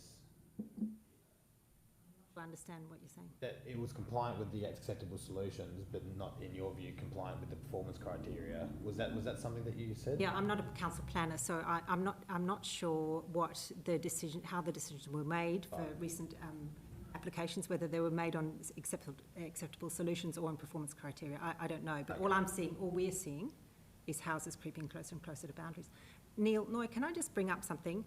Acceptable solutions, A1, performance criteria, the second point, B, says that the prevailing setbacks of existing buildings on nearby lots is one of the things that applies. So precedence does apply. Is that not precedence? Sorry, I was reading P2 in relation to that, and this is about frontage, front setbacks, I think, whereas P2 relates to boundary, side and rear boundaries. Yeah. And I suppose... Some precedence does have some part in all of this. In relation to front setback, yeah, I would agree. Okay, thank you. Any further questions? I did actually have a second question. Could I just ask you to address that, if that's okay? Go ahead. Which was, just give me a moment, it was around what can I report back to my fellow petitioners about how the council will respond to our concerns that the characteristics of Ridgeway be considered. I think there's more discussion to be had, so perhaps that might help with what you might report back. So we still have some discussion to be had, and this will also go to full council on Thursday. I mean, do you feel like you've had enough chance to? Obviously, I think you were aware of the report on Friday. Do you feel like you've had enough chance to distill the information? Yeah, I mean, we noted that the report recommended that no changes be made to the way that applications are assessed in Ridgeway. We're not asking for a change to the planning scheme. We're asking for more careful application and consideration of the rural characteristics of Ridgeway and more careful application of the current scheme in order to maintain that and in order not to allow incremental suburbanisation, given that it comes under the rural planning scheme. So you're, and this is perhaps the last question, but so your petition is really around those values that you live for in Ridgeway for, and not trying to erode those. Is that exactly right? Is that correct? Yeah, that's exactly right. You've Okay, summed it up thank well. you, Councillor Coates. Through you, Chair, just one question I have. Probably you may not be able to answer, obviously, because it might be different for many people, but I mean, it appears that it's not so much the code itself, but the process of how it's being applied and understanding that from the council officer's point of view. I guess it's difficult because it's more subjective, and as you may have heard tonight, you can have different views on the one thing. But in terms of the process around that, in speaking with members of a Ridgeway community, I understand it might not necessarily been addressed in this, but do you think there is also an issue in regards to the opportunity for people to make an informed contribution, so that if they do have worries or concerns, and sometimes they might be, perceived, when it comes to then actually working with the council officers to understand those? So I guess what I'm getting at is, obviously you've got a petition here saying that, look, we don't feel it's being applied as well as it maybe ought to be, but part of our application process is, if you like, a process around notifying members of the community, the council engaging with them, helping them understand what you can actually put in deputations against. I mean, we see it where someone comes up and says, oh, it's an ugly, I'm paraphrasing here, but it's an ugly building. That's not relevant from a planning scheme point of view.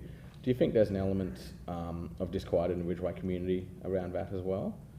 Disquiet around the process? Yeah, around the process where council officers actually inform members of the development going ahead and what steps they can take if they have any concerns? I'm not aware of there being any issues of disquiet around the process. I think given the opportunity, people are really happy to talk about this, and in the process of conducting this petition, my husband and I spent many hours talking with people in Ridgeway about these issues, and the fact that we couldn't get round more than to 40 or more people was because we spent hours, with people having a cup of tea discussing it, and the concerns are real. Whether they're concerns about the process, well, I did say that Ridgeway residents don't have any faith in the process, in their ability to mould the process as it is, and in any faith that really that their concerns about the future characteristics of the place will be heard. So I'm really hoping that this process will be the start of allowing those concerns to be heard. Okay, thank you. If there are no further questions, if you'd like to take a seat at the back, thank you. Thanks. And I'll open the item for discussion. I mean, we've just got a recommendation that the information be received and I'll noted. move that. Thank you. Thank you, Alderman Briscoe. Is there any advance on that, Councillor Harvey? Well, You had a question. Yeah. Look, so we're in a position that, and the director has said this. You've taken this on notice that we might need to be a bit tighter with the performance criteria in Ridgeway. Is that something that, is there a scale of how, or degree to which we're more assertive with these things, or it's all just based on merit and we, hope for the best? Well, yeah. So how do you assure the residents of Ridgeway that we are really diligent with regard to those performance criterias? Yeah. And you're not, and Gabby hasn't said that she's against the performance criteria. She said it's the interpretation and how strict we are with those, and maybe some things don't get through. Yeah. Look, I think. I always work better with examples, and maybe it's a conversation for Gabby and John to have a conversation with the manager of that area, so that we can better understand where the differences of opinion are, because I think There are examples of properties and with fairly minimal frontage to streets, for example, and that's the character of some of that area of Ridgeway. But and if you had a property immediately adjacent, then you might well argue that a minimal front setback might be appropriate for that specific area.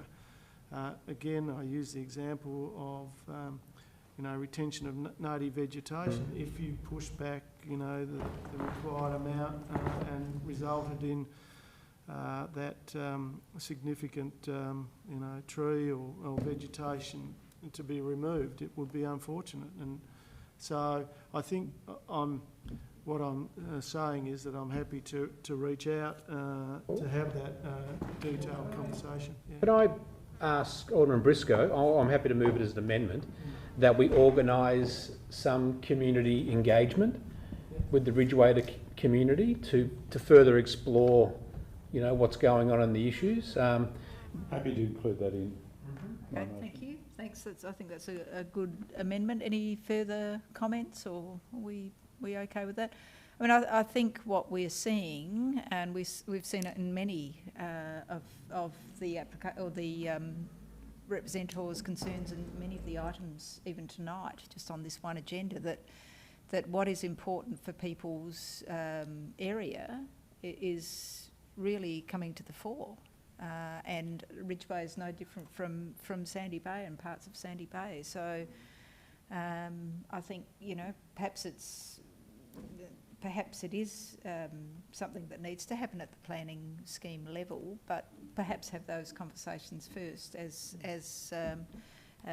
described in this amendment. So if no further discussion, I'll put the motion with the amendment. Those in favour? Aye. Those against? Items carried unanimously. And so that will go to full council on Thursday evening, so you can either come in or listen in. And I'm going to take a break now, so we'll adjourn the meeting for 15 minutes. 10 minutes? 10 minutes. We don't want to be here all night. Right. Okay, can I have a... 7:36. We adjourn for 10 minutes. Chairman I can just adjourn. Can I, Dave? Yep. Okay, all right, so see you in 10 minutes, and if we could let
Yeah, it's something. I've got to sit down in there. And This they've all got meeting. bloody little chocolates in their drawers. So in that table there. we're going now to item 9.1, and we have the Lord Mayor and Councillor Ewan on beaming in.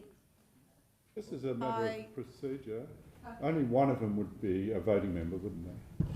No, they're both presenting. Oh, it's only one? It's only okay. Only It's only one would be a voting. Oh, okay, right. Even Half though a they're vote both each. presenting. All right.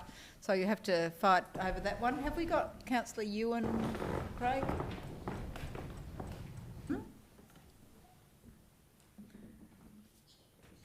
So this Can you is... hear me? I'm here. Thank you. Yes, just can't see you. Thank you. All right. And I'm sorry that you're unwell, Councillor Ewan, and thanks both for your patience tonight. It's been a long list of deputations, and we also have another item directly after this for people who are still in the audience. So thanks for being here. So 9.1 is the notice of motion. So I'll hand it over to you. Councillor Ewan.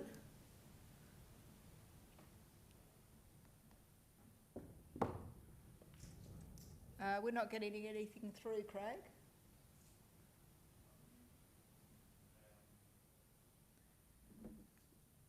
Councillor Ewan, do you want to take yourself off mute, if possible? I think she might be trying to talk to us in the chat, honey. Moment. Hello. Yeah. Apologies, it was cutting out a little bit.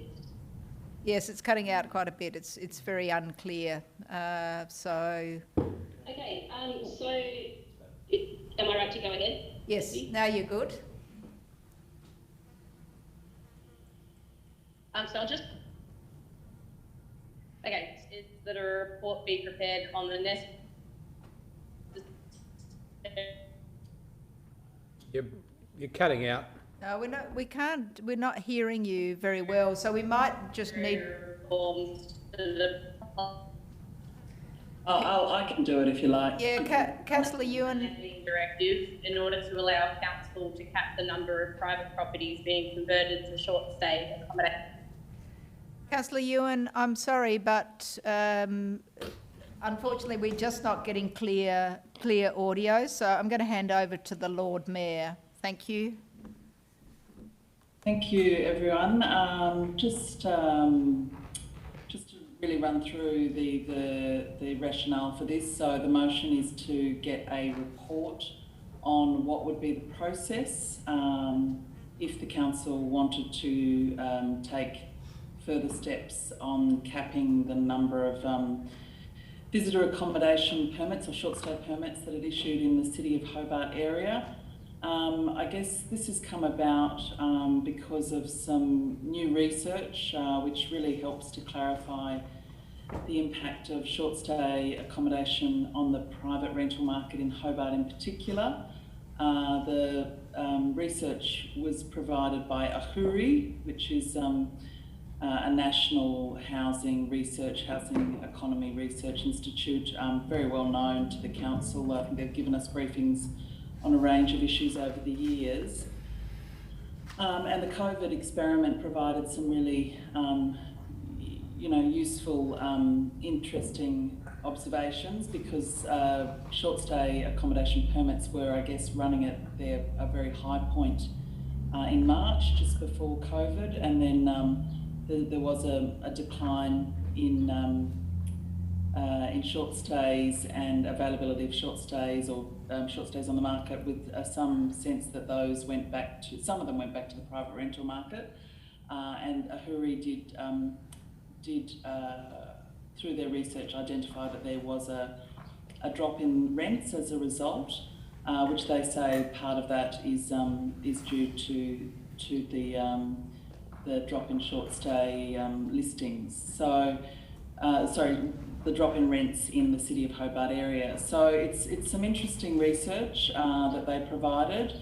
We're not suggesting it's the only research, but this has this topic of what we do when we potentially have a saturation point with visitor accommodation permits is a very live issue for us as managers of the city. And at this stage, we don't actually know what we would do. So we don't know if the visitor accommodation permits just keep growing and growing, what would be the process if we wanted to do something about it. Now, the state government have said to us sort of publicly on a number of occasions that it would be up to us to take that case to the Planning Commission, and that it's not really their responsibility to deal with it, but it is, they anticipate that it is something councils can do. But I guess we just need to have some sense of, well, what would that involve? What would we need to show? What issues would we need to think about if we were going to take that next step? So it's really to clarify the process, to clarify that in particular with the state government through having some, I guess, formalisation of understanding what they believe the process to be. The Minister was asked about this on the weekend and was quite positive about the council investigating this, and they've said, the Minister and the Premier have both said, they anticipate that councils may have to tweak the planning rules if there's a perverse outcome happening because there's too many permits in the system. The best thing I can compare it to is, like taxis. If you give out too many licences for taxis, it does have a perverse impact on that market, and we do need to just keep an eye on what's happening and understand what the next step would be if we decide to take action. So I think that basically outlines the nature of the report, and I'm happy to take questions. Thanks, Lord Mayor. Go first to Alderman Briscoe, then Councillor Dutton. Thank you, Lord Mayor. What I read in front of you is a little bit different to what you've just said, because... Oh, excuse me, sorry. If you can hear me, I've actually got a point of order. I believe that Alderman Briscoe may have a conflict of interest in this item. I'm just wondering if he has declared that to the committee. I don't know that that's actually a point of order as such, and a conflict of interest is really that of the individual, Councillor Ewan. Thank you. Can I continue, Chair? Yes. Thank you. Briscoe. So what the Lord Mayor just said, it didn't talk about planning directive. She mentioned change to the planning scheme. She also said it's to investigate, but this motion indicates in order to allow council to cap the number of private properties. Now, a report to look at options if we wish to cap should be the words of the motion, rather than indicating an outcome and also a means. The means is the planning directive. Now, the Minister in a press release last week said he is not going to change the planning directive. He's not going to issue a planning directive, but we suggested we do it through the planning scheme. So this motion is a little bit funny compared with what you've just said, Lord Mayor. I would say... Yeah, I guess Alderman Briscoe would ask the director whether he feels it's the right set of words, because I have a feeling that he may have provided some advice on that. I've asked questions of him. I've asked him to look into the processes, and I'd like to talk about the necessity whether you go through a planning directive, which is a directive, almost an order from God above about what you do. Some of the planning directives that have been issued in this council area or in Tasmania, councils have been against. I'm thinking of Directive 4. So it isn't. If we go through a planning amendment scheme, then you involve people. There's a process.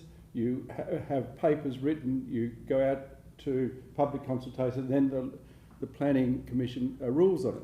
But to just indicate a decision, a means that we use a planning directive, and then in the same sentence talk about this is to allow council to cap the number of private properties. It's sort of saying to investigate or to look at ways to do it, but to actually use the planning directive in the motion, I think is a bit funny. I couldn't support a motion like this. Thanks. Alderman Briscoe. Would the Director have thoughts on the wording? Yeah. Director? Look, through you, Chair. Firstly, there are a number of avenues, and I did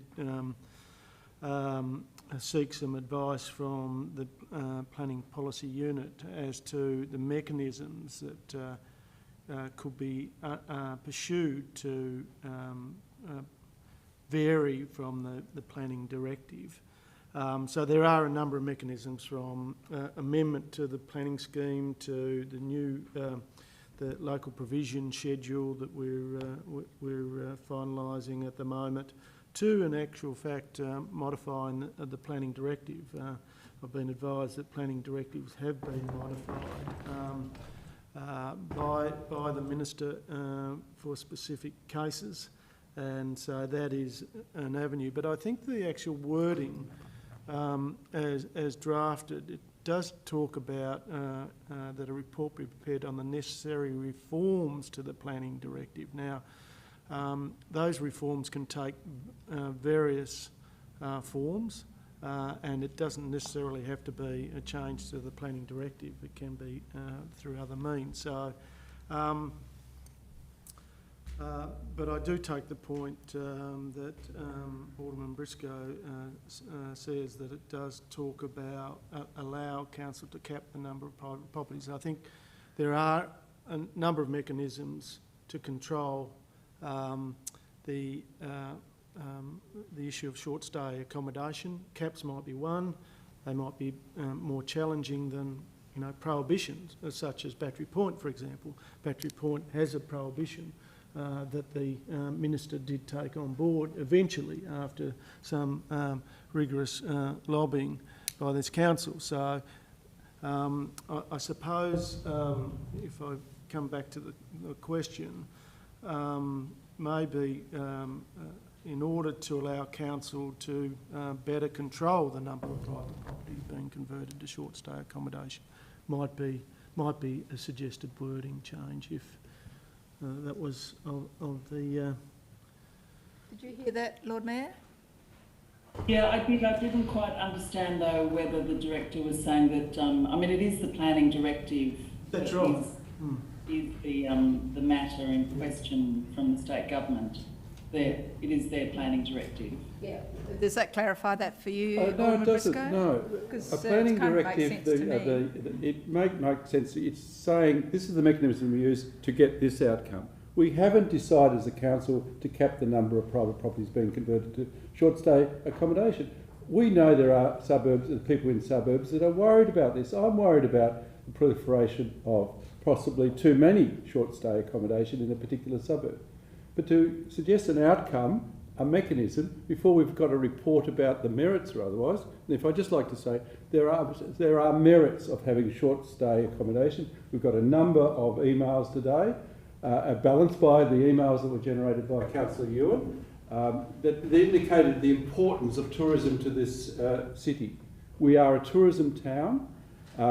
And there are places in the city, like Battery Point. We decided we want to have it predominantly residential, and lobbied to get the Minister to change that. But for a whole city to change, to cap the number of private properties without doing an investigation, without getting the merits and otherwise of doing that, and where you are going to affect, you have a negative effect that you didn't intend. I know of circumstances which have been emailed to me that people have employed cleaners if they went back to private rental or may not have ever been in private rental, those people would lose their jobs. The analogy the Lord Mayor used about we cap the number of taxis, well, that's gone out the window, hasn't it, with Uber taxis? And I know many of us use, I haven't used Uber taxi, but many of the councillors do use Uber taxi. There's no regulation on the amount of taxi-like firms now. You can start an Uber business tomorrow, as long as you get the appropriate car and you approve. Do we cap the number of florists? Do we cap the number of cafes? Do we cap so there are whole heaps of things that we don't cap, and short stay accommodation is a business. the controls around a business don't control the numbers. As the director said, there are other controls, whether, for example, a property has got parking, whether it impacts on its neighbours. Those sorts of controls we've often considered. In fact, there's quite a few short stay accommodations that we've said no to since I've been on council because they didn't meet the requirements of the planning scheme. It's the planning scheme that needs to be modified. David. Yep. Sorry, no, I'm just... Sorry. Alderman Briscoe, I'm just trying to work out whether you're against the motion in its entirety or whether you've got a particular... I mean, I think the intention is to get some of that information in the report about whether a cap is the appropriate mechanism. But let's write whether... Can we do this through the chair, Yes, please? I'm sorry, I know Chair. it's The a little Lord bit did strange. ask the question. Yeah, Yeah. okay. Through the chair, can I answer the question? Have you finished, Lord Mayor, making your point? Yep, okay. Yeah, if it said looking at the merits or otherwise of capping the numbers, yes, I may support that.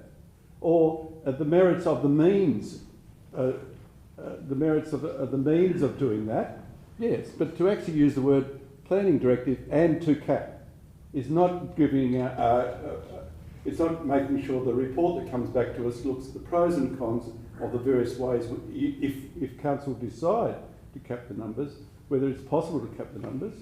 I'd like to see it change, but I can't change. I'm pretty sure I can't change here. It's your wording of your motion, not my wording of the motion that you've got to change. Your wording. Yeah, I understand. Chair, I'm just wondering if Councillor Ewan's there. Councillor Ewan, have you got anything to add? Yes, I do. I guess just to respond a little bit to some of Alderman Briscoe's comments. Housing is a little bit different to a cafe or a florist or even an Uber driver or a taxi. It's something that every single human needs. We need shelter, and we are collectively, not just at council, but at every level of government, we are failing our communities. We don't have enough housing in our city. And this is one of the few ways that we actually have the ability to do something about this. And we all signed up to the community vision. That's our guiding document. That's our strategy. You know, I'm not sure I understand. It seems to me that you have a bit of an issue with, I'm not sure if it's with myself or with the mayor or if it's with, you know, actually capping it, or maybe it's because you've actually got a property on short stay accommodation. And I just want to be... Councillor Ewan, perhaps just stick to the topic. Alderman Barakis, you have a point of order? The point of order was there's clearly an inappropriate inference to make that Alderman Briscoe will be making decisions because of any personal matters he has. Thank you. Okay. Sure, well that's a matter of public record anyway.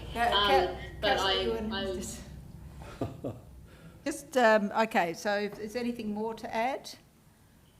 Yes, certainly. I guess I would be happy to include an element of the merits or whatever of looking into doing this alongside what we actually need to be doing to do this, because I don't want this work to be lost, and I think we've got a very short time frame to be acting on this, and it's quickly closing. Okay, so you're suggesting that you could change some of the wording, Lord Mayor. Have you got that? So I think it could read that a report be prepared on the merits or otherwise of council placing, and then the rest of the motion would read the council placing a cap. Or Mr. Noy, you've got something that might suit? Yeah, I think a cap is fairly narrow possibility, so if we expand that to read that a report be prepared on possible amendments and their merits to planning regulations to more appropriately control the number of private properties being converted to short stay accommodation. Does that suit both proponents of this motion? That suits me. Councillor Ewan? Yes, that suits me. Thank you. Councillor Dutter. Two questions and then a comment. Question number one, you know, I have read on the contrary that the research that we have, you know, the evidence is not really credible. So I'm just wanting to question that, because I have read in some email whether it was pointed out. And secondly, when we're talking of properties, are we talking about the whole house or one room? Again, that's the definition. And thirdly, the comment I want to make, and I think I would support Alderman Briscoe's point in here. I read it the same way. We are making the judgment to cap without the report. So I think that needs to be looked at, and I'm quite happy with the amendments that have been made. But I think it's a valid point. Thank you. Thank you. Further discussion? Councillor Coates. Thank you, Chair. Look, ultimately what this is doing is us as a if you like, as a board of governance for the City of Hobart, is we're looking to direct that the resources of a city be used to, in this instance, prepare a report on potential reforms.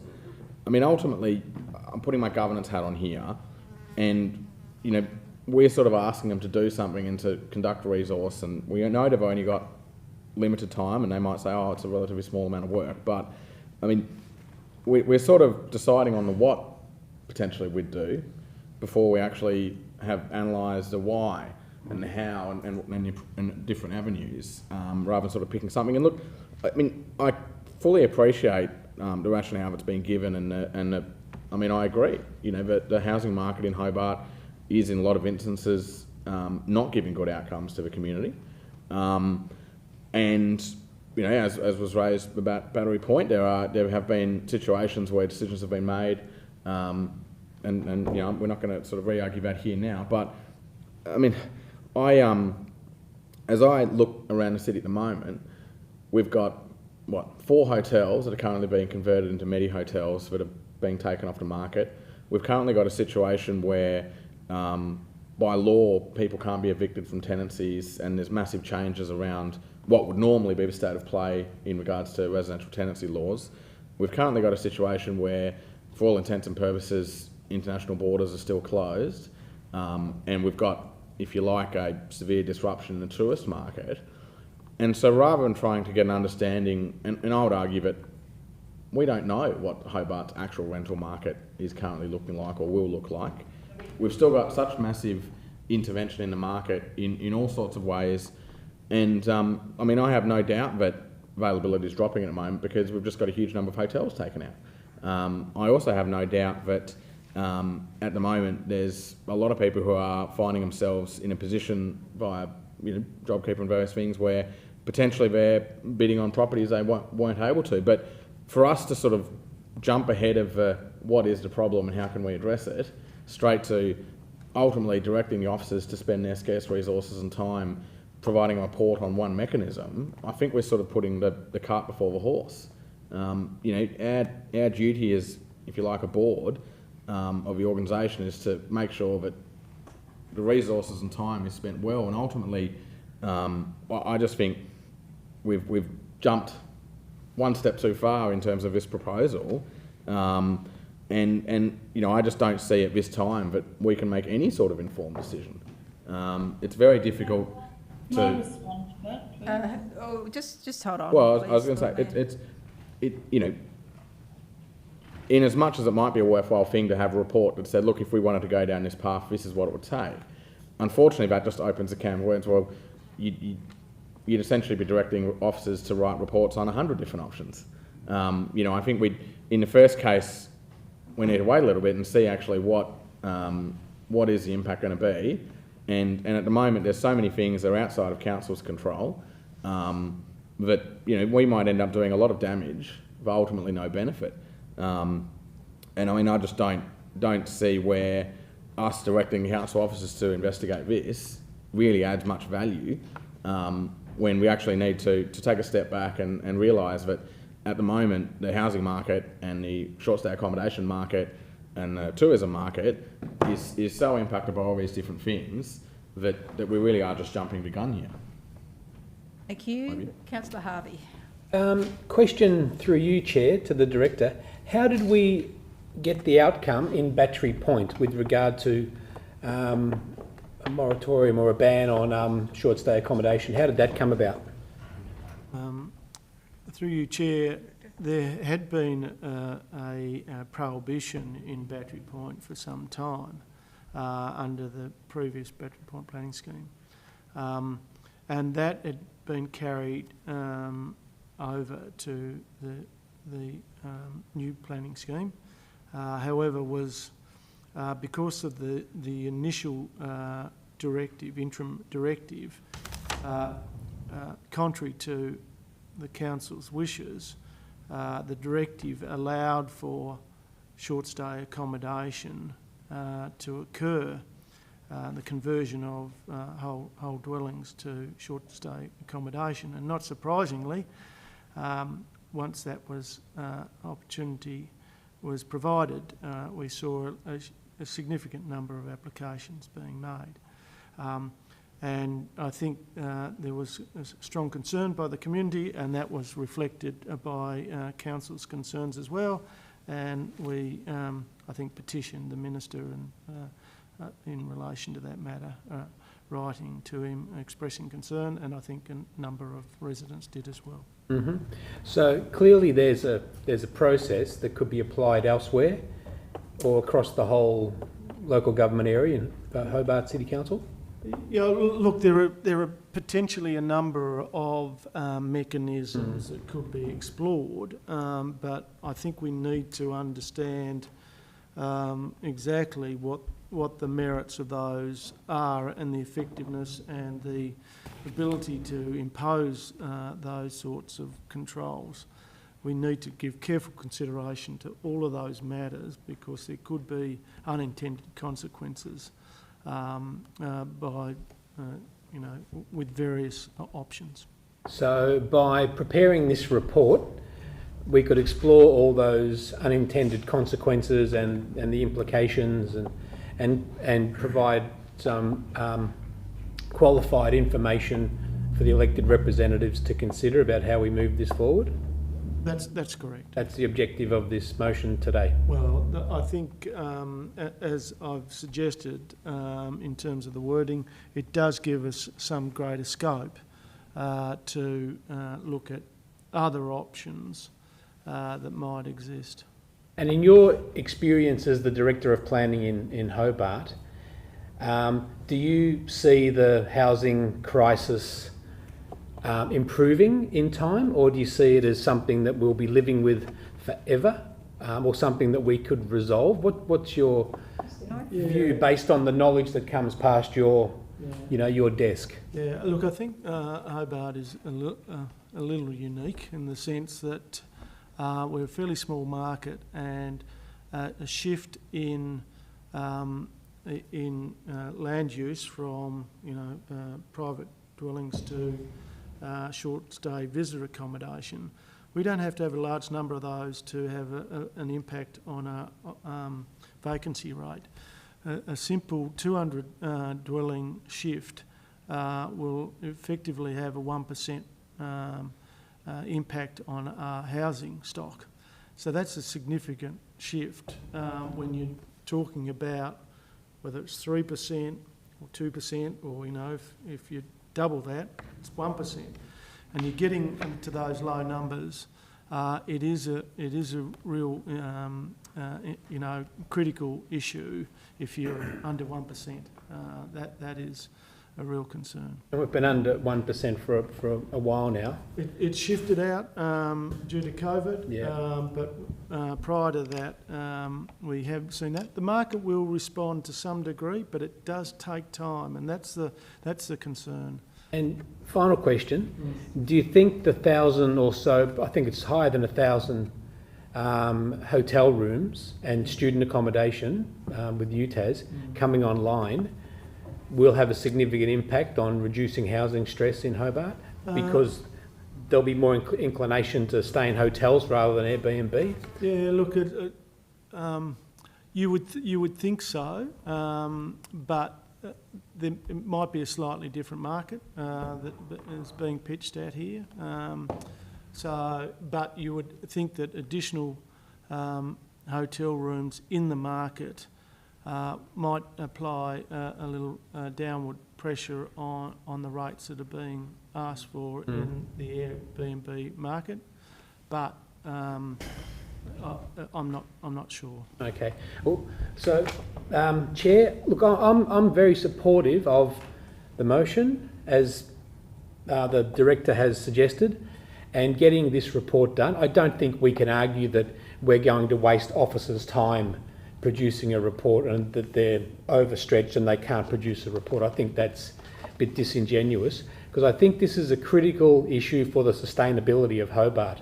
And we don't want to have people who are struggling to find accommodation, because, as was suggested, a small increase in whole houses within Airbnb or short stay accommodation has a big knock-on effect, and that does help create homelessness and housing stress. So I'm very keen to see this motion get up tonight, to go to full council and get approval so that we can investigate the options to how we can use whatever mechanism is at our disposal to try and relieve the housing crisis in Hobart by having some sort of oversight on short stay accommodation, similar to maybe what's happened in Battery Point, and maybe there's other places where we need to have such, what was the word we used? We didn't say ban, but we used not moratorium. What was the, Okay. All right. Thank you, Councillor Harvey. Alderman Barakis. Thank you, Chair. And I suppose the Director's comments about unintended consequences is the best place to sort of jump on this. Can I just so I'm on the right, can we get the amended motion read out again? Sorry. That a report be prepared on the possible amendments and their merits to the planning regulations to more appropriately control the number of private properties being converted to short stay accommodation. Thank you. Look, I'm more comfortable with that than I was with the original motion, and I think for reasons that have already been said, I think whilst if we are going to go down the policy path, we need to investigate the mechanisms to go down the policy path. I think that's fine. I think it is kind of taking what the policy direction is as a given, rather than investigating whether or not it's something that we should be doing at all. I'm not questioning the intent of the motion. I think especially Councillor Ewan's been consistently passionate about the issues of housing affordability, so I'm not questioning that. But I think when we've got information that we've been given in the references to this that suggests one level of short stay accommodation, and then the state government's just recently released information that tells a completely different story with a drastically smaller number of short stay accommodation. My understanding is the difference is in whether or not people are temporarily using private residences, or whether there's dwellings that are 100% full-time.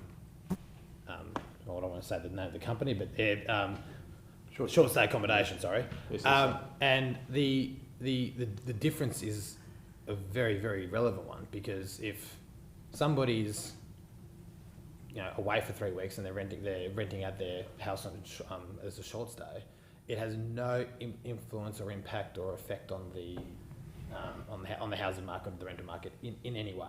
So the only short stay accommodations that are relevant to this discussion, relevant to the issue of affordability and the impacts that it has on rental prices, is whether or not these things are being taken out of the market and used instead for short stay. So it's not quite as simple as going on Airbnb and scraping the listings. There needs to be broken down accurately. I'm not suggesting the information that's been provided is misleading or wrong or anything like that. I'm just saying if we've got a diverse range of information that tell different stories, I think it's incumbent on us to make sure that the advice that we're getting and the expert advice that we're getting is correct.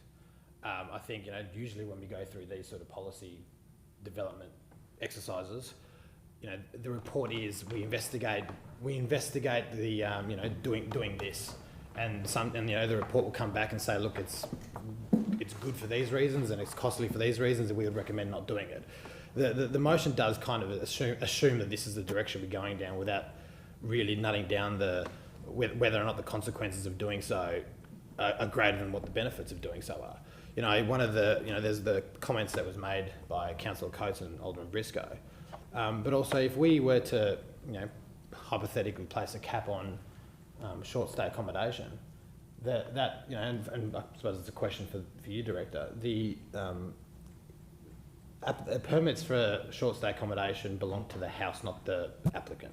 Is that correct? That's correct. So if we put a cap at X number of dwellings that'd be short stay, does that then skew the market in that anybody that has a pre-standing permit, their property value is shot up at the expense of others? It's what we don't know any of them, and I'm not saying we don't investigate it, but we don't know any of these things. We can't take this policy direction as a given without knowing these information. That's not good. It's not good process. It's not good governance. And look, in regards to the aside that was made about the taxis being limited, I think it's interesting to note, and I'm happy to be corrected, that that limit was actually put on at the request of the taxi industry to try and keep the rates up. Yeah. But look, I really would like to see, and I think the motion that's been amended I think the amendment does bring it closer to something that I'm comfortable with. But I think we do really need to get back into and really directly address what, are we investigating how to control it? Are we investigating the benefits and whether we should be doing it? And then also, if it is something that we want to do, this is how we would go about doing it. I know the comment was made, and I completely agree with Councillor Ewan, that there's not enough housing in Hobart, and I think it's completely true. I think it's reflective in the fact that we declared a housing crisis. But I think, like many things, council is not the solution here. Council is the problem. Just like it's a small change in the number of Airbnbs that are in the market can drastically affect the vacancy rates. A small increase in dwellings into the market as new dwellings will affect the market just as much. So, we need to really consider our role in this, and whether the solution to us, further limiting what people can do on their own property, is to further limit what people can do on their property. I think the answer needs to be more complex than that. And if we are going to go down this road, I think we need to be careful about the questions that we're asking, and I think we need to make sure that we've got our facts straight before we lock in a decision. And I'm just worried that this motion is locking in the decision before we've really got the proper set of information in front of us. Thank you, Alderman Barakis. Before I go to both of you, I just want a response from or see if either Councillor Ewan or the Lord Mayor have anything to add at this point, or are you happy to sum up later? Probably just sum up later in the interest of time, but I don't know, is Jack's there? Councillor Ewan there? Yeah, I'm here. Happy to sum up later. Okay, thank you. So Alderman Briscoe, then Councillor Dutta, then I might have a little say myself. Look, I appreciate the changes which to the motion, and I'm, as at least two other people have said, it makes it more comfortable to support the idea of investigation of a possible policy. But we've got to ask ourselves, what are we trying to do? Are we trying to make sure that properties are affordable? Affordability is a real big issue. This is tackling one aspect, maybe tackling one aspect of it. And as Alderman Barakis said, well, it could be solved with more properties, too easily solved with more properties available. And I'd like to think that we are looking at this as a greater Hobart problem. Over the weekend, someone pointed out a vet who had a very high income said he couldn't afford a house in Hobart, so he's moved to West Moona to buy a house. And I know other people have moved to Latana because they can't buy a house in Hobart. If we consider this as an issue for the greater Hobart councils, then we can start harmonising some of our policies. Obviously, Hobart is very attractive for migrants, for people who move here. It's attractive for 6,000 students. It's attractive to visitors. But if we consider in isolation of not looking at the surrounding councils and what they're doing, I think we're living in a bubble that will never bring will never make houses in Hobart affordable. We probably won't for a while until the market responds. The only way people can afford rental houses and even houses to buy is not buy in Hobart. Now, that's something caps on private properties converted to short stay accommodation is not going to solve. There's not enough. If you converted all the short stay accommodation back into rentals, it won't solve the affordability problem or the availability. So I say it's a very complex situation, and as Councillor Coates said, there's so many factors involved here, and having a very simplistic view of it is not the way to address anything. So I do appreciate the changes that have been made by the proposed, and I will probably support it. Thank you. Councillor Dutto. Thank you, Chair. I just simply want to say that I think the motion is quite timely. So because it's quite timely, I would support it. I would support it because it's asking for a report. Now, I wasn't very clear with the motion itself, but with the amendments, I think it gives me more clarity. And for me, for us to spend some money for a report would be a wise thing to do because of the situation we are in, and there is a crisis situation. So I would support that with those amendments. Thank you. Thanks. Look, I also support the motion, and pleased that we have some better buy-in with the amendments suggested. So thank you to Alderman Briscoe and the Director for your help with that. Look, I think there's a lot of frustration from those people trying to buy into living in Hobart, and I can see the profile of our city changing. And whilst it is perhaps a bubble that we're thinking of, this is an area where people just cannot afford to live. So younger people are just not being able to break into the market, and obviously we have this huge rental crisis, which is so problematic for so many people, and we are not making any headway. And unfortunately, the government is not making as much headway as we would like. Sometimes motions like this coming from councils can sway governments at the next level, at the state level, to change. So I agree that it's a timely motion, and I look forward to having support or providing support on this motion. So I'll hand back to you, Councillor Ewan. Thank you, and thank you all for your contributions around the table, and especially to Councillor Harvey and to the Director for your comments and your clarity on this. I guess for me, I don't want to take up too much time, and also my battery's running really low, as some of you know. Very low. Now, again. But I don't have much time, the battery's running low, and that was... Okay, so we're not getting anything through, Councillor Ewan, so we might go to the Lord Mayor. Okay, thank you. Look, I'm happy that there's been... but I fully appreciate accommodation. Can you hear me? No. No, Councillor Ewan, it's breaking up quite a lot. I think you might need to hold your fire until the council meeting on Thursday, unfortunately. So I'll hand, Lord Mayor, could you sum up? Yeah, I hope everyone can support this as amended, and I'm happy that there's been amendments made that make people feel more comfortable. But this is a really nobody is suggesting, as I think the man from Airbnb did in his letter, that this is the only solution to housing issues in Hobart, but it is one significant one that has changed very dramatically and very quickly. And it's the speed of the transition from long-term rental market to short stays that has really caught everyone by surprise. It is a very particular problem to the City of Hobart.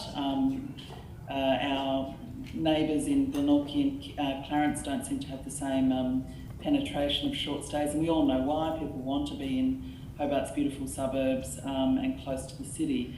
But I would encourage people to, this isn't sort of short-term thinking or shallow thinking. This is something that's been raised by a lot of housing experts, not only in Hobart but around the world. This is a phenomenon that is happening in tourism-based cities. And, you know, there were contributions that we received from Shelter, the peak housing policy body, TASCOS, the Housing with Dignity Group, the Tenants Union, I think, has been saying something today about it. I haven't seen it, but I heard that they had. And Ahuri, the Housing Research Institute, is nationally credible and highly regarded research. And they say that we've got a problem. And one element of our problems is this quite dramatic conversion of some of the private rental stock to short stay. You know, it's, and I appreciate the issue of the properties. Some of them are share properties, and that is terrific, and that is what short stay Airbnb was meant to do. But there is a problem with the regulations. We're picking that up in Battery Point. Our compliance teams are having trouble that people are self-declaring that they don't need a permit when probably they do, but there's no one policing it. So the system is a bit broken, and there's potentially 800 properties that we've lost within 18 months in Hobart to short stay. It may not be that many, but we do have to look at this seriously. And in doing this, we are supporting our hotel sector because we do want people to take up those hotel rooms rather than taking up all of these other properties. So I'm really happy that we will get some more research on this. There was quite a bit done on this a few years ago, but we've now got enough data coming in from the state government and from other agencies to have another look at it, and the report will give us some really good information to make some further decisions. Thanks, everyone. Thank you, Lord Mayor. Okay, so I'll put that to the vote, and I'll go around the room because Lord Mayor's obviously part of this vote as well. Actually, no, I'll just say all those in favour. Aye. Those against? Show of hands, so it's, I think it's just those against. It's just you, Councillor Coates? Yep. Okay. So that's carried 6 votes to 1. Thank you. Thank you. Sorry for the technical problems, however that might be. Thank you for your patience though. Can I ask that we go to 7.1.8 3 Brisbane Street, please? Because we've got some very patient people in the back of the room waiting to hear this. What was that? Sorry, Lord. 7.1.8 3 Brisbane Street, is page 602. Can somebody transfer that, please? Motion. Councillor Dutta, thank you. Those in favour? Those against? So it's carried unanimously. So I'll open the item for discussion. Does anybody need any description of it from the director? No, I have a question, Director. Could you, obviously the representatives were concerned about noise and noise attenuation. Can you just explain how a first floor operation would have reduced noise, or how you can reduce noise? How is that conditioned? Yes. Look, there are accompanying this proposal was a noise impact assessment from a suitably qualified consultant. Their conclusion was that, subject to treatments and not having music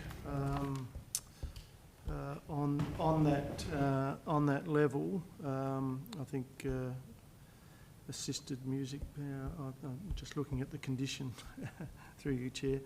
Yes. Yeah. So there was a couple of conditions. So amplified music was not required on that level. Required treatment of the surrounds in a certain way to diminish the transfer of noise with people talking. and also limited the acoustic level to, I think, 70 odd.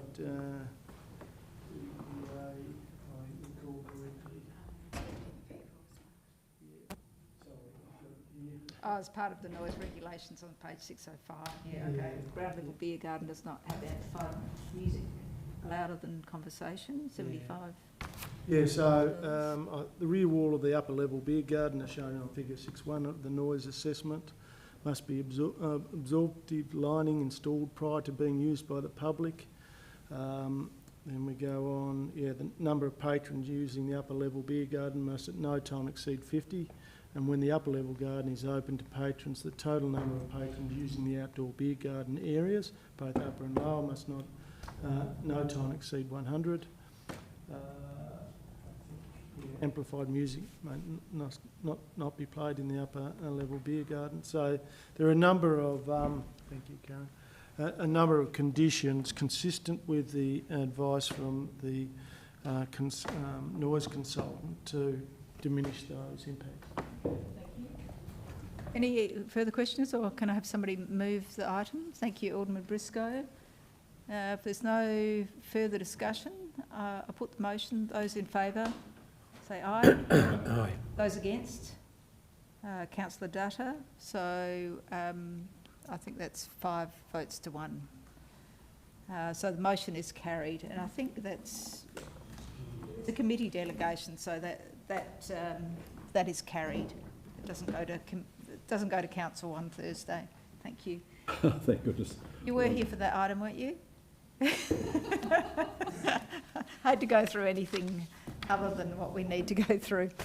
7.1.3, Chair. 7.1.3, 131 Brooker Avenue. It's the corner of Lily and Brooker. Thank you, Alderman Briscoe. Discussion. Thank you. Any discussion? I'll put the motion. Those in favour? Aye. Those against? Item is carried. 7.1.6 is 376 Ewan Road. It's a subdivision of one additional lot and associated works. So moved. Thank you, Councillor Harvey. Is there any discussion? Nope.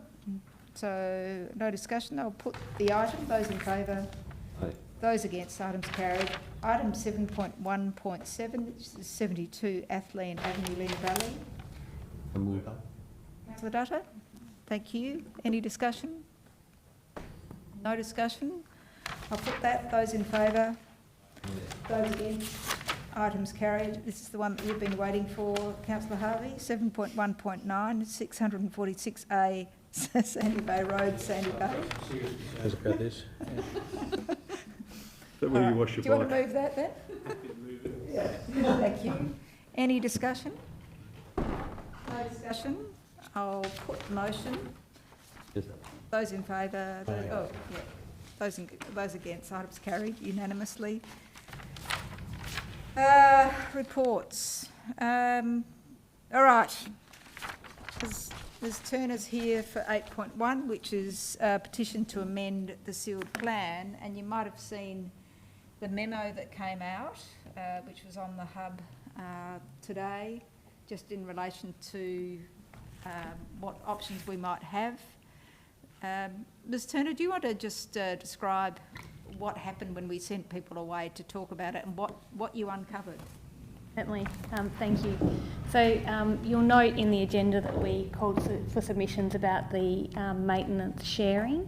What was identified during that process is in fact that 3 of the lots contained on the original sealed plan, which is the subject of the petition, have been further subdivided and are now contained on different sealed plans.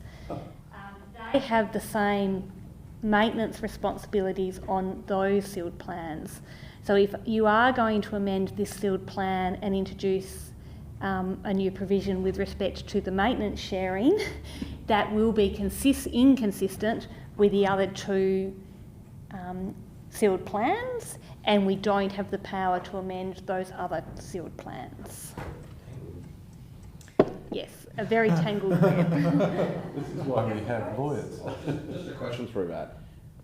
Look, I agree that would introduce even more, if you like, inconsistency, but notwithstanding that, ultimately these parties hopefully will come to an arrangement around, by putting it in, does it still create, if you like, that wording and power, if you like, that will hopefully get all the parties to agree to share the costs? Or is it, in your view? Unfortunately, I don't think that would be the outcome, because you do have these other lots on the other sealed plans that wouldn't be affected by that amendment. And Alderman Barakis. thank you, Chair, through you. And I know that, you know, we talk about option A, B, C, and C being that we make it, but we add conditions onto it. That, during discussion, was the main sort of issue between as far as issues that could be conditioned. Was there anything that sort of came out that we could really condition if what was being suggested then isn't practical for the reasons that you said? Are there any other things that we would be talking about conditioning, or if No. So the only other thing that you could consider is obviously whether or not a party's awarded compensation, but none of the parties have put in any particulars about a claim for compensation, and they were directed to do that. Thank you. Given that, and I'm happy to kick off the debate on this one. I think similar to what was said last time. I think if you think that clause 7, which was the covenant, was legitimate, and that's why people invested in the area, because they saw that covenant, then clause 9, which was the part that said that they've got the right to amend it or remove it or waive it, is equally as legitimate. And I think given that it says they've got the right to do something, not the right to request from council, they've got the right to do something, from a legal perspective, I think it's a pretty cut and dry thing. I think the only reason that we had cause to defer it last time was to see if there was a condition that we could put on there to try and mediate this, but if that's not practical, I think it's pretty clear what the option is. So I'll move and allow discussion that I suppose we have to pick one, that we take option B and that amendment be made without modification. Sorry, which option B? The recommendation. Recommendation, page 722, in accordance with yada yada yada, that an amendment That be the made. amendment be made without modification. Without modification. Yeah. Okay, thank you for that motion, Alderman Barakis. Alderman Briscoe. Oh yes, I've got a question. I'd be very aggrieved if I was one who turned around and there were 3 extra lots. Would they have the ability to do a stopple, which is a legal thing that if you can't be treated unfairly just because of words in a deed or words in an agreement? I'm not sure why you say you'd be aggrieved. I bought a property thinking that the only, even with those words, would say that the vendor could change. Apparently, the assignee of those rights of the vendor may have presumably purchased that right to vary, and then they varied the deed. And wouldn't that seem very unfair? And that's what I said last time. It's unfair, and there is a legal principle. My learned colleague over there might be able to agree with me. But however, I don't know whether it's significant at this moment of time. But if I was one of the aggrieved parties, I'd be seeking an estoppel. But we're not talking about estoppels here. Could the vendor, who presumably is still a registered company, approach all other owners of lots up there and says, I'm quite willing to reassign my right to change the idea that you can subdivide, put it on the market, you know, in other words, that whole subdivision could be many lots in the end. When you bought into it and there was only a few lots, the vendor, who's a company, they could put it on, presumably at a price, they would assign the vendor's rights. And the person who's buying those vendors' rights could then go ahead and change the circumstance. Have I made myself clear there? Yeah. So easements does reserve that right specifically to the vendor, which is the company. Yeah. In order for that to be changed and granted to another party, it would be another petition to amend the sealed plan, and council would have to agree to that. That's right. So what a dreadful subdivision. And to me, you thought you were protected, and you're not, because that company, which presumably is not deregistered, could make quite a market, turning their people's one blocks into 3 or 4. Anyway, I can't. I think the amendment should be refused, so I'm not going to agree with my learned colleague here. So. Yeah, I'm going to foreshadow. Okay, Councillor Harvey. Well, yeah, that's what I was going to do, is foreshadow the refusal, but already been done.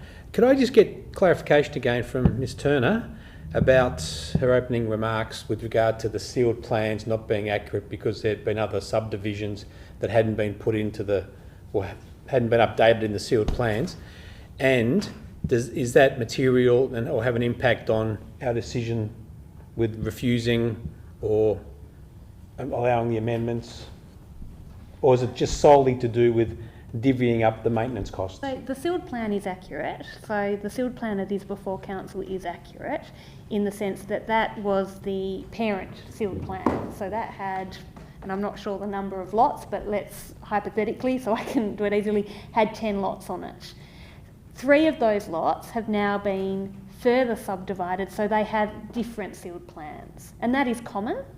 You have one lot that is your parent title, and then those lots can be further subdivided, and they have their individual sealed plans. So the sealed plan that's before council is accurate. It's just that you have to interrogate each of those lots to see whether or not they still exist on this sealed plan or there's been further changes to it. So what has happened in this case is that 3 of those lots have been further subdivided. They are subject to this sealed plan and schedule of they're subject to this schedule of easements, but they have their own schedule of easements in addition to that. So they now have 2 schedule of easements. If we amend this one, we only amend this one. We don't amend their second one, which repeats the obligations and the maintenance responsibilities. So you would have an inconsistency between the 2 schedule of easements. All right, and second part through you, Chair, is how does this impact on the sharing of responsibility for maintenance of the private road? It would impact upon that because we have 2 schedule of easements with that maintenance responsibility repeated in both. So you would have an inconsistency between the one that is before us and a second schedule of easements, which would have it in different terms to what we might amend as council. And what's our role with regard to that? Do we need to make a decision on compensation or how it's divvied up, or is that an issue for the owners of the relative blocks? That would be an issue for the owners of the relative lots. We have no power to make any change to that second schedule of easement that is not the subject of the petition before council today. So it is the subject of this petition. So we can't order any sort of compensation for anything? Well, I remember reading that in the... Nobody has claimed compensation. In order to order compensation, we would want it particularised. We'd want to know what we're actually ordering the compensation for. No one has made a claim, so it would be very difficult for council to make an order for compensation without that being particularised. Okay, all right. Well, I'm happy to support the alternative motion for refusal based on those recommendations that have been circulated. Thank you. Alderman Barakis. Thank you, Chair. Look, I think I suppose to start with a question. Just to clarify or reiterate, if this gets rejected tonight, it doesn't stop any development that's going to happen in the area at all, does it? So the petitioner does have a waiver from the vendor of that requirement. So in fact, they could implement the planning permit they've got approval for the multiple dwellings on the site. So from a mechanical perspective, we were talking about the amenity of the residents. It doesn't really make a lot of functional difference because it's going to happen either way. Well, assuming that the petitioner acts on that planning permit and obtains a building permit, then yes, they've got the waiver under the covenant, which allows them to do that without breaching the covenant. I think when we're talking about I think the questions that Alderman Briscoe made, apologies, in regards to the sort of legalities and whether or not there's a stopple or whether or not there's aggrieved parties in regards to this. My understanding, and I'm happy to be corrected, is a covenant is made between the purchaser and seller of a piece of land, and it's made for the benefit of either or both of the 2 parties that are involved. If anybody else makes an investment decision based on a covenant on a different property that they didn't have a part in, that's a matter for them effectively. It's not if the landowner and the vendor are happy to change the terms of that contract, it's not really for I suppose for a third party to jump in there. And I suppose if there is a third party that is aggrieved by that, they can either put forward a request for compensation. But I really think this is getting into the territory of matters that are for lawyers. I don't think this is one for us to be arbitrating. And I think we need to be careful that we're looking at this purely on the merits of what we have in front of us, and whether or not the vendor is making $1 squillion amending covenants. I think is one thing, but I think it is really important to note once again that how do we quantify anyone who's worse off from this, and B, the clause that's in the covenant specifically says that the vendor has the right to do this, and I think if we vote no to that, we're getting in the way of their right that was legally signed by both parties involved in this, and I think that's a complicated place for us to be in. So look, I understand the sort of the ambiguities from the perspective of fairness, but I think from the legal perspective, I think it's really black and white. I think there's not really much room for us to be saying no to this when it explicitly says that they've got the right to do this. That's the only point I'd make. I'd be urging that we don't refuse this.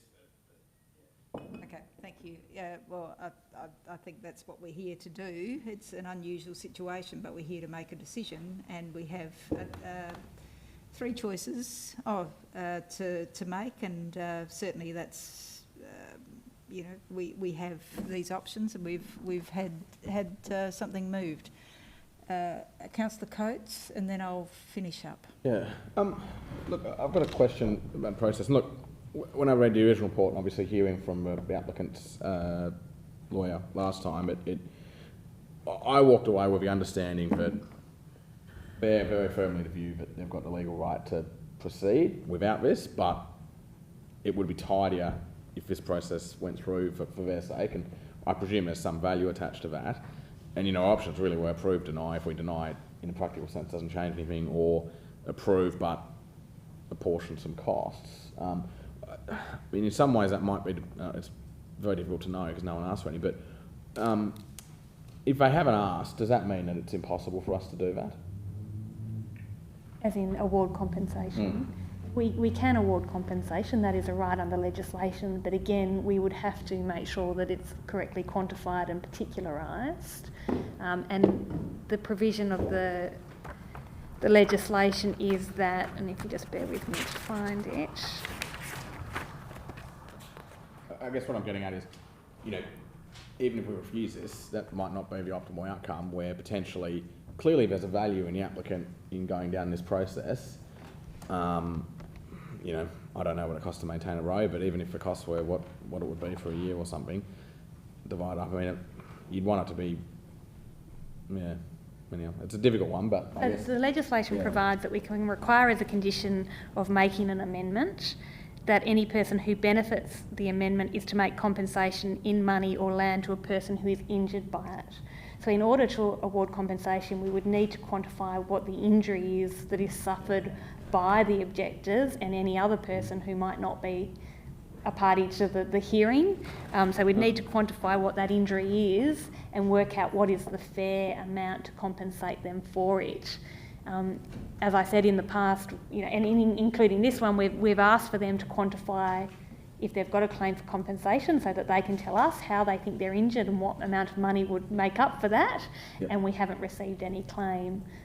Okay, no, fair enough. Look, it's, All done? Okay, so we have a motion that Alderman Barkas has moved. So I'll put that to amend without, to approve without amendment.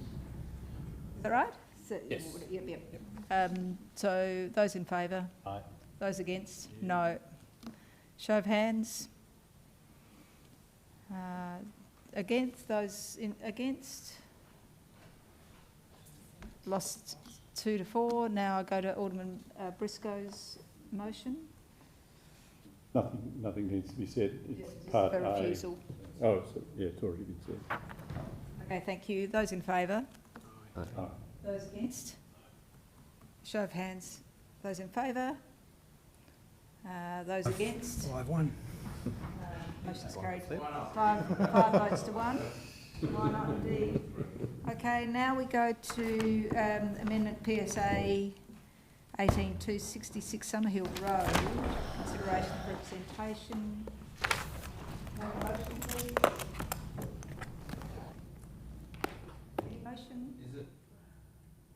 Or discussion first? I'm happy to move the recommendation. Thank you, Alderman Briscoe. Thanks, Ms Turner. Thanks for your patience. Mr Noy? Oh, look, I was just happy to just briefly introduce it. We had one representation in relation to it, asking more questions and raising unnecessarily issues that the officers, I think, responded to appropriately, and I think proceeding as recommended is the recommended course of action. So will this change the lot sizes? Or the density? Well, it doesn't materially change, or the practical change. In fact, the current zoning would allow smaller lot sizes in some parts of it because it's zone residential. Now, this would propose an alternative zoning that I suppose more appropriately aligns with the capacity and physical nature of the site. So we're talking about four dwellings under the previous potential practice for 4 under the previous zoning or the current zoning, and a similar capacity under what's being proposed, but with greater controls around biodiversity type issues. So it's more control, more protection, or? Yes, I would say more protection. And so the I can't tell from these diagrams on page 10, 16, 10, 17. So I think the proposal was to include some of that lofty reserve. As I look over that fire trail or that road.